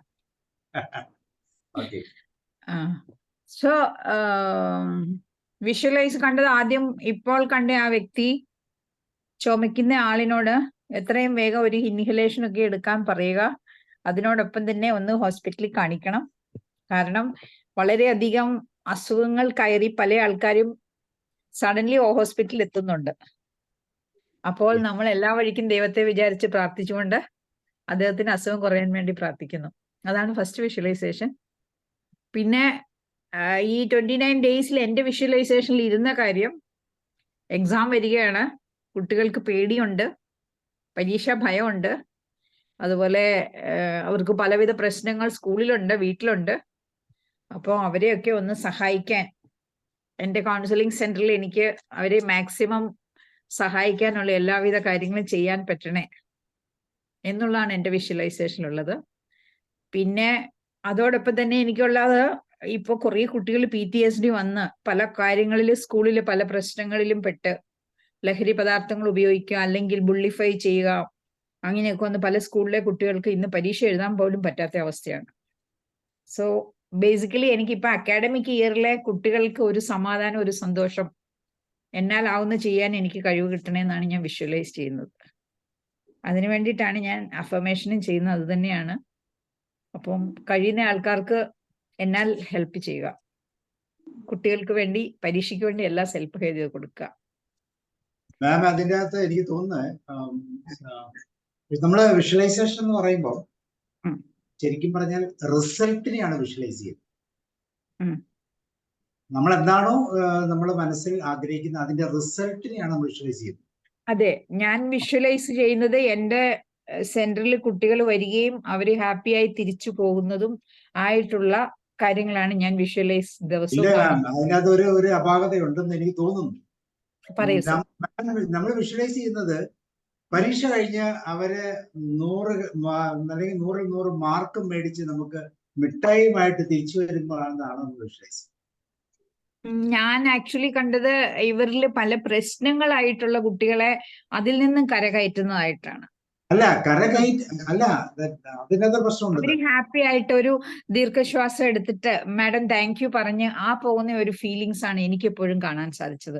കാരണം അവർക്കുണ്ടായിരുന്ന ചെറിയ ചെറിയ സംശയങ്ങൾ, ചെറിയ ചെറിയ പ്രശ്നങ്ങൾ, അവരിൽ നിന്ന് ഒരു വിടുതൽ കിട്ടി.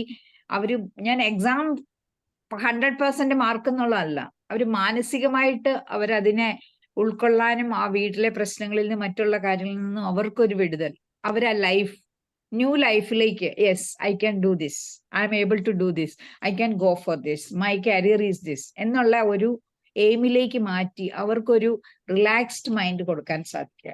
അതാണ് ഞാൻ ആക്ച്വലി. അത് ശരിയാണ്. പക്ഷെ വിഷ്വലൈസേഷന്റെ കോൺസെപ്റ്റ് എന്ന് പറയുന്നത് നമുക്ക് കിട്ടി. ഇപ്പൊ നമ്മുടെ ജോലിക്ക് വേണ്ടി ഞാൻ പ്രയത്നിക്കുകയാണ്. ജോലിക്ക് വേണ്ടി പ്രയത്നിക്കുന്ന ഞാൻ വിഷ്വലൈസ് ചെയ്യുമ്പോൾ ഞാൻ ജോലി കിട്ടി, ആദ്യത്തെ ശമ്പളം കയ്യിൽ കിട്ടി, അതിനെ ഞാൻ എല്ലാവർക്കും നല്ല ട്രീറ്റ് ചെയ്യുന്നു എന്നാണ് വിഷ്വലൈസ് ചെയ്യുന്നത്. ലാസ്റ്റ് വിഷ്വലൈസേഷൻ പാർട്ട് അതാണ്. അവിടെയാണ് നമ്മളുടെ മൈൻഡ് സെറ്റ് മാറുന്നത്. അപ്പൊ അതാണ് നമ്മൾ ഉദ്ദേശിച്ചത്. മാം സ്വല്പം കൂടെ അഡ്വാൻസ് ആയിട്ട് ചെയ്തു. So that comes as crystallization, na sir? You are seeing your Kriya Shakti is doing that, whatever is happening. That is a past tense ആയിട്ട് നിങ്ങൾ കാണുന്ന ഒരു Kriya Shakti. You are doing a Kriya Shakti. That will come as a crystallization, sir. അതൊരു മനസ്സിലായില്ല, crystallization ആണ്. ഒന്നുകൂടെ പറയും. ഇപ്പൊ ഇന്നിപ്പോ സാറ് പുള്ളി പഠിപ്പിച്ചത് അത് ഞാൻ ലാസ്റ്റ് മൊമെന്റിലാണ് വന്നത്.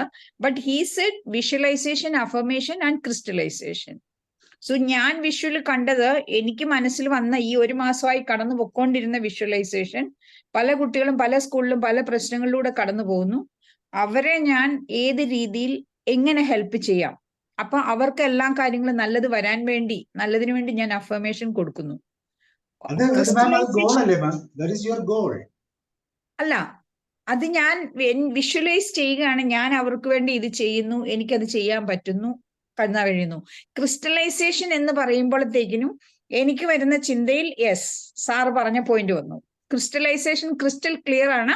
Yes, everything is okay, they are relaxed, they are coming with chocolate, they are happily moving out. നമുക്ക് നമ്മുടെ മെൻറ്ററോട് ചോദിക്കാം. സുജിത് പ്ലീസ് സഹായിക്കുക. സാറേ, ഇതില് പിക്ചറൈസേഷന് 2 തരത്തിൽ ചെയ്യാം. ഒന്ന് എന്ന് പറയുന്നത് ഹാപ്പി ആയിട്ടുള്ള ഒരു കുട്ടിയുടെ ചിത്രം നമുക്ക് ചെയ്യാം. ഇല്ലെങ്കിൽ മാഡം ഒരു കുട്ടി, അതായത് വിജയിച്ചു വരുന്ന കുട്ടിയെ ആശ്ലേഷിക്കുന്നതായിട്ട് മാഡത്തിന്റെ പിക്ചറോടുകൂടി പിക്ചറൈസ് ചെയ്യാം. അതാണ് പിക്ചറൈസേഷൻ എന്ന് പറയുന്നത്. പിന്നെ മാം പറയുന്നത് ക്രിസ്റ്റൽ ക്ലിയർ ആണ്. ഇപ്പൊ മാമിനെയാണ് സെൻട്രലൈസ് ചെയ്യുന്നത്, കുട്ടിയല്ല. അതായത് മാം ചെയ്യുന്ന ഹെൽപ്പാണ്. അപ്പൊ ആ സമയത്ത് ഒരു വിജയശ്രീ ലാളിതയായി വരുന്ന ഒരു കുട്ടിയെ ആശ്ലേഷിക്കുന്ന ഒരു പിക്ചർ മാം ഒട്ടിച്ചു വെച്ചാൽ അത് ക്രിസ്റ്റൽ ക്ലിയർ ആയിട്ട് മനസ്സിലേക്ക് വന്ന ഓക്കെ. അതെ, അതാണ് പറഞ്ഞത്. അപ്പം ഞാൻ ഒരു വിദ്യാഭ്യാസം എന്നുള്ളതല്ല, അവർക്ക് പല ട്രോമാസ് ഉണ്ട് ഇന്ന സ്കൂളിൽ, പല പ്രശ്നങ്ങളുണ്ട്. ആ പ്രശ്നങ്ങളിൽ ഞാൻ അവരെ ഹെൽപ്പ് ചെയ്യുന്നു. അതിലൂടെ അവർക്ക് പഠിക്കാനും എല്ലാത്തിനും ഒരു റിലാക്സേഷൻ ആയിട്ട് അവർ കൂളായിട്ട് പഠിക്കുന്നു. അതാണ് ഞാൻ കണ്ടത്. ഒരു സാന്ത്വനം. അതെ, എക്സാക്ട്ലി. First picture. അപ്പൊ ഒരു കുട്ടിയെ, വിഷമിക്കുന്ന കുട്ടിയെ മാം കരുതലോടുകൂടി സാന്ത്വനിപ്പിക്കുന്ന ഒരു പിക്ചർ കൊണ്ടുവരാം. നമ്പർ 2 എന്ന് പറയുന്നത് അവരുടെ ദുഃഖങ്ങൾക്കെല്ലാം മാം ഒരു പവർഫുൾ ആയിട്ട്, മാമിന്റെ മുഖത്ത് പ്ലഷർ വരുന്നു. ആ കുട്ടികൾ നമുക്ക് ഇതല്ല. പിന്നെ എന്ന് പറയുന്നത് ആ കുട്ടി വിജയിച്ചു വന്ന് മാമിന് തന്നിട്ട് മാമിന് തരുന്ന ഒരു ഉപഹാരം, അതായത് ഒരു കെട്ടിപ്പിടുത്തമാവാം, അതെ, ഒരു അതൊക്കെ ആ സ്നേഹത്തോടെ വരുന്ന അതാണ് സമാശ്വാസം. ഈക്വലി രണ്ടുപേർക്കും ആശ്വാസം കിട്ടുന്ന ഒരു ശുഭ പര്യവസായി. ആ 3 പിക്ചറുകൾ നമുക്ക് ഉപയോഗിക്കാം അവിടെ. അതെ. Thank you so much. Thank you. George sir പറഞ്ഞില്ലല്ലോ.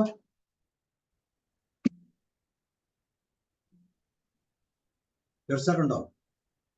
ഷീല മാം, നാഷ്, എന്താണ് വിഷ്വലൈസേഷൻ? അതിനെ കുറിച്ച് എന്തെങ്കിലും കമന്റ്സ് ഉണ്ടോ? സർ, ഞാൻ പറഞ്ഞോട്ടെ. പറയൂ.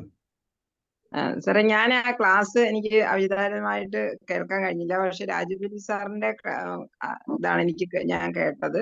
അത് വെച്ചിട്ട് ഞാൻ വിഷ്വലൈസ് ചെയ്യുന്ന ഒന്ന് ശരിയോ തെറ്റോ എന്ന് പറഞ്ഞു തന്നാൽ മതി സാർ. അപ്പൊ ഞാൻ കോഴിക്കോടാണ് താമസിക്കുന്നത്. നാട്ടിലൊരു സ്വന്തമായി വീട് വെക്കണം എന്നുള്ളൊരു വലിയ ആഗ്രഹമാണ്. അതിന് വേണ്ടിയിട്ട് കുറെ പൈസ ഉണ്ടായിരുന്നു. ആ പൈസ വേറൊരു നല്ല കാര്യത്തിന് വേണ്ടി കൊടുത്തു. അതിപ്പോ ബ്ലോക്കായിട്ട് കിടക്കുകയാണ്. അപ്പൊ എനിക്ക് ആ കാശ് കിട്ടിയിട്ട് വേണം എനിക്ക് നാട്ടിലൊരു വീട് വെക്കാന്. അപ്പൊ ഞാനത് വിഷ്വലൈസ് ചെയ്യുന്നത്, ആ പൈസ എന്റെ വീട്ടിൽ കൊണ്ടുതരുന്നതും ഞാൻ അത് ഉപയോഗിച്ചിട്ട് എന്റെ നാട്ടില് ഒരു വീട് വെക്കുന്നതും, ആ വീട് വെച്ച് എല്ലാരും വന്ന് പാർട്ടിസിപ്പേറ്റ് ചെയ്ത് ആ വീട്ടിൽ ഇങ്ങനെ സന്തോഷത്തോടു കൂടി ഞാൻ താമസിക്കുന്നതും ഒക്കെയാണ് ഞാൻ വിഷ്വലൈസ് ചെയ്യുന്നത്. അത് ശരിയോ തെറ്റോ? ഇതില് മാം വിഷ്വലൈസേഷനിൽ നമുക്ക് റിസോഴ്സസ് ഇല്ല. അതായത് മാമിന് വീട് പണിയുക എന്നുള്ളതാണ്. അപ്പം അതിലെന്ന് പറയുന്നത് ഫസ്റ്റ് അവിടെ വീട് പണിയില് വിഷ്വലൈസേഷൻ, എങ്ങനെയുള്ള വീട്. അപ്പൊ അതിൽ സോഴ്സിനെ കുറിച്ച് ചിന്തയില്ല കേട്ടോ. ആ വീടിനെ കുറിച്ച് ചിന്തിക്കുക. ആ വീടിന് ഒരു ബ്ലൂ പ്രിന്റ് ഉണ്ടാവുമല്ലോ. അതെ, ബ്ലൂ പ്രിന്റ് ഉണ്ടാക്കിയിട്ടുണ്ടോ? ബ്ലൂ പ്രിന്റ് ഉണ്ടാക്കിയിട്ടില്ല, മനസ്സിലുണ്ട്. മനസ്സിലുള്ളത് പിക്ചറൈസേഷൻ ചെയ്യുക. അതായത് ഒരു എഞ്ചിനീയറെ കാണുക. ഇപ്പൊ നമുക്ക് പണം വരുമോ? ഇപ്പൊ ചിലപ്പോൾ പലപ്പോഴും എനിക്കറിയാവുന്ന ഒരുപാട് സുഹൃത്തുക്കൾക്ക് പണം ബ്ലോക്ക് ആയിട്ടുണ്ട്. കാരണം ഒരു കമ്പനി ഇപ്പം വലിയൊരു സ്ട്രഗ്ലിംഗ് സ്റ്റേജിലാണ് പോയിക്കൊണ്ടിരിക്കുന്നത്. അത്തരം കമ്പനികള് ചിലപ്പോൾ മറ്റുള്ള ഏത് സാഹചര്യത്തിലും ആ സോഴ്സ് അല്ല നമ്മൾ ചിന്തിക്കുന്നത്. ഇപ്പൊ മാമിന് വേണ്ടത് വീടാണ്. എങ്ങനെയുള്ള വീടാണ് ഡിസ്കസ് ചെയ്യുക. അതിനുശേഷം ഒരു ബ്ലൂ പ്രിന്റ് തയ്യാറാക്കുക. അപ്പൊ ഇത്ര സ്ക്വയർ ഫീറ്റ് മാമിന്റെ സങ്കല്പത്തിനനുസരിച്ച് ബ്ലൂ പ്രിന്റ് തയ്യാറാക്കി കഴിഞ്ഞാൽ പിക്ചറൈസേഷൻ ആയി. ആ പിക്ചറൈസേഷൻ ആയി കഴിഞ്ഞാൽ എല്ലാ ദിവസവും മാം ഈ പിക്ചറുകൾ കാണുക, അതിൽ നിന്നും അൺഡിവൈഡഡ് ആയിട്ട് ശ്രദ്ധിച്ചുകൊണ്ടിരിക്കുമ്പോൾ ഓട്ടോമാറ്റിക് സോഴ്സ് വന്നു ചേരും. അപ്പൊ അതുപോലെ ഈ പായസത്തിൽ ചെരുപ്പ് വീണോ എന്നുള്ള ചിന്ത വന്നു കഴിഞ്ഞാൽ നമുക്ക് ഇതിലേക്ക് മുന്നോട്ട് പോകാൻ പറ്റില്ല. അപ്പൊ നമ്മൾ ക്രിസ്റ്റലൈസേഷൻ വരണം. അതായത് ക്രിസ്റ്റൽ ക്ലിയർ ആയിട്ട് ഞാൻ ഈ വീട് പണിയും. അപ്പൊ അതിന് ചിലപ്പം പ്രതിസന്ധികൾ സ്വാഭാവികമായിട്ട് കപ്പൽ യാത്രക്കാരനാൽ പ്രതിസന്ധികൾ സ്വാഭാവികം. അപ്പൊ നമ്മൾ പ്ലാനിങ് മാറ്റും. പക്ഷെ നമ്മളുടെ മനസ്സിൽ ഈ പിക്ചർ അതേപോലെ എത്രമാത്രം രൂഢമൂലമാകുന്നു അതേപോലെ. അപ്പം വീട് എങ്ങനെയുള്ള വീടായിരിക്കണം, മറ്റുള്ള വീടുകൾ സന്ദർശിക്കുക, അതിനെക്കുറിച്ച് ഡിസ്കഷൻ നടത്തുക. വീട്ടിൽ എപ്പോഴും പ്ലാനിങ്, അതായത് വെർബലൈസേഷൻ, ആ വീടിനെ കുറിച്ച് പറയുക, അതിനെക്കുറിച്ച് സംസാരിക്കുക. എങ്ങനെ എന്നുള്ളത് സെക്കൻഡറി ആണ്. അതായത് നമ്മൾ ക്രിസ്റ്റൽ ക്ലിയർ ആയിട്ട് നമ്മുടെ പിക്ചർ വന്നു കഴിഞ്ഞാൽ ഓട്ടോമാറ്റിക്കലി അത് സംഭവിക്കും. അപ്പൊ നമ്മൾ അതുമായിട്ട് വിഷ്വലൈസേഷൻ ഓട്ടോമാറ്റിക്കലി സംഭവിക്കുന്നതാണ്. നമ്മൾ അതിന് റോ മെറ്റീരിയൽ കൊടുത്താൽ ഓട്ടോമാറ്റിക് വിഷ്വലൈസേഷൻ. അതാണ് പിക്ചറുകള്, വെർബല്, അതായത് അഫർമേഷൻസ്, ഇതെല്ലാം കണക്ട്, പ്രാർത്ഥന എന്നൊക്കെ പറയുന്നത് അതിലേക്ക് ഇത് കൊണ്ടുവന്നാൽ മതി. മാം എത്ര സമയം അതിലിരിക്കുന്നത് അത്ര പോസിബിലിറ്റി കൂടും.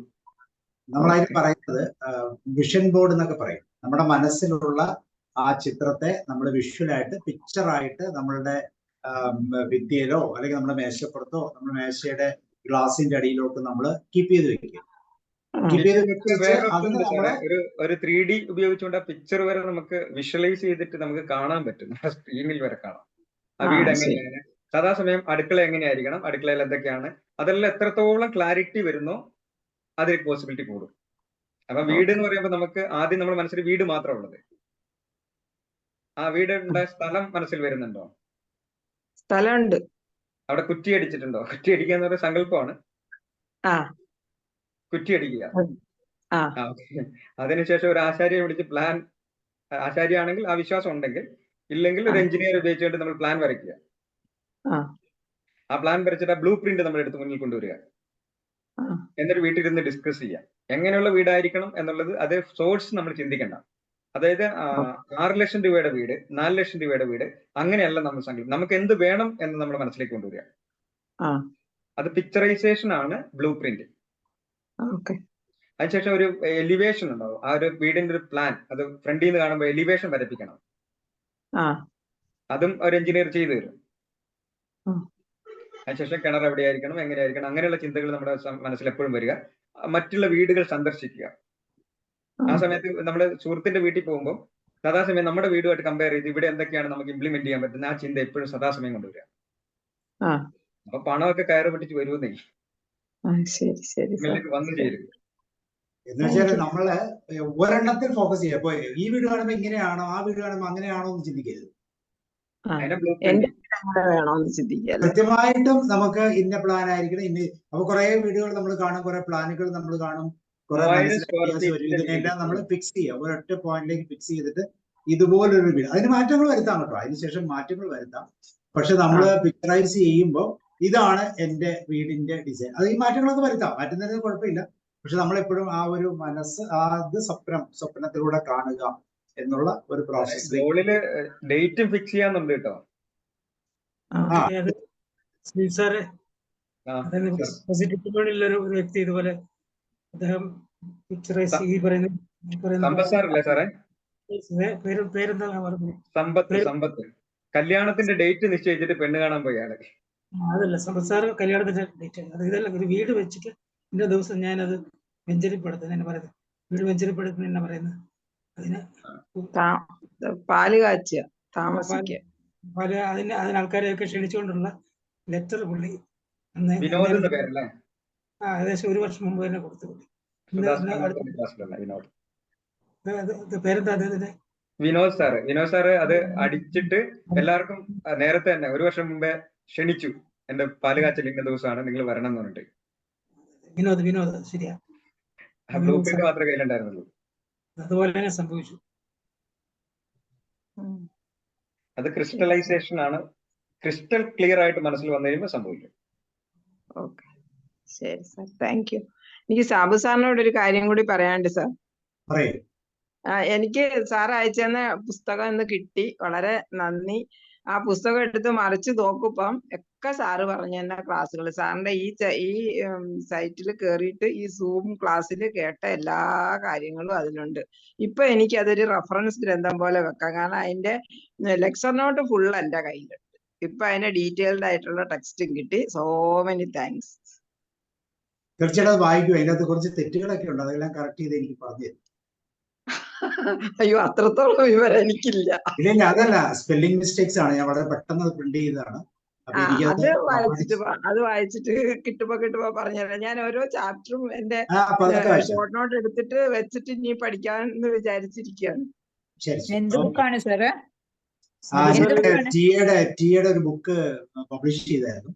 പബ്ലിഷ് ചെയ്ത ഓപ്പൺ ആയിട്ട് പബ്ലിഷ് ചെയ്തില്ല, പക്ഷെ എനിക്കൊരു പ്രോഗ്രാം ഉണ്ടല്ലോ, ഞാൻ ഈ 1000 ഡേയ്സുമായിട്ട് ബന്ധപ്പെട്ട് ഞാനൊരു വീട് വെച്ചു കൊടുക്കുന്നുണ്ട് ഒരാൾക്ക്. വീട് വെച്ചു കൊടുക്കുകയല്ല, വീടൊന്ന് മെയിൻ്റനൻസ് ചെയ്യുന്നു. അപ്പൊ അതിന്റെ ഭാഗമായിട്ട് ഞാൻ ഒരു കോൺട്രിബ്യൂഷൻ റിക്വസ്റ്റ് ചെയ്തിരുന്നു.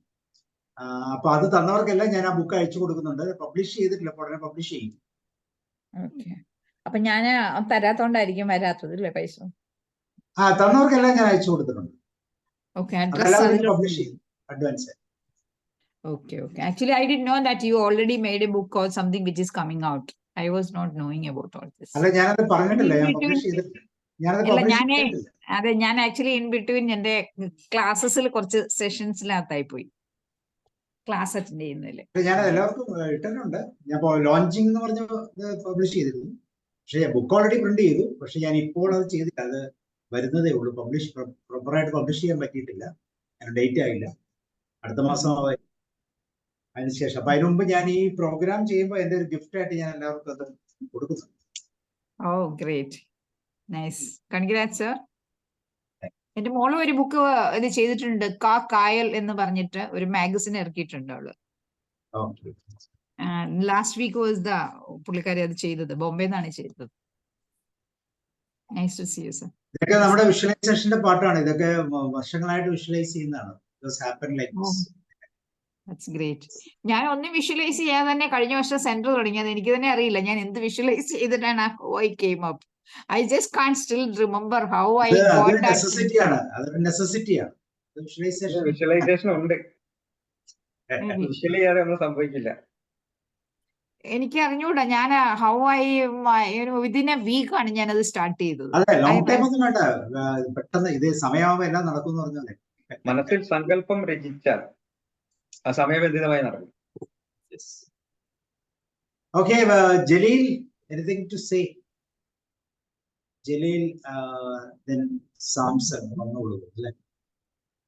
Okay, അപ്പൊ താങ്ക് യു സുജിത്, വളരെ സന്തോഷം. വിഷ്വലൈസേഷന്റെ പുതിയൊരു ഏട്. തീർച്ചയായിട്ടും നമുക്ക് വിഷ്വലൈസേഷന്റെ പാർട്ടുമായിട്ട് ബന്ധപ്പെട്ട് ഈ വർഷം ഒത്തിരിയും പാർട്ടുകൾ നമ്മൾ ഇങ്ങനെ സ്വപ്നം കാണാൻ തുടങ്ങിയിരിക്കുകയാണ്. തീർച്ചയായിട്ടും വിഷ്വലൈസേഷന്റെ ടൂൾ എങ്ങനെ ഉപയോഗിക്കാൻ പറ്റുമെന്ന് നമുക്ക് പഠിക്കാം. സോ അടുത്ത ആഴ്ച മറ്റൊരു വിഷയമായി കാണാം. Thank you. നാളെ പാട്ട് ശുഭരാത്രി. നാളെ പാട്ട് ശേഷമാണ് പാട്ടൊക്കെ പാടാൻ എല്ലാവരും വരിക. Okay, thank you. See U.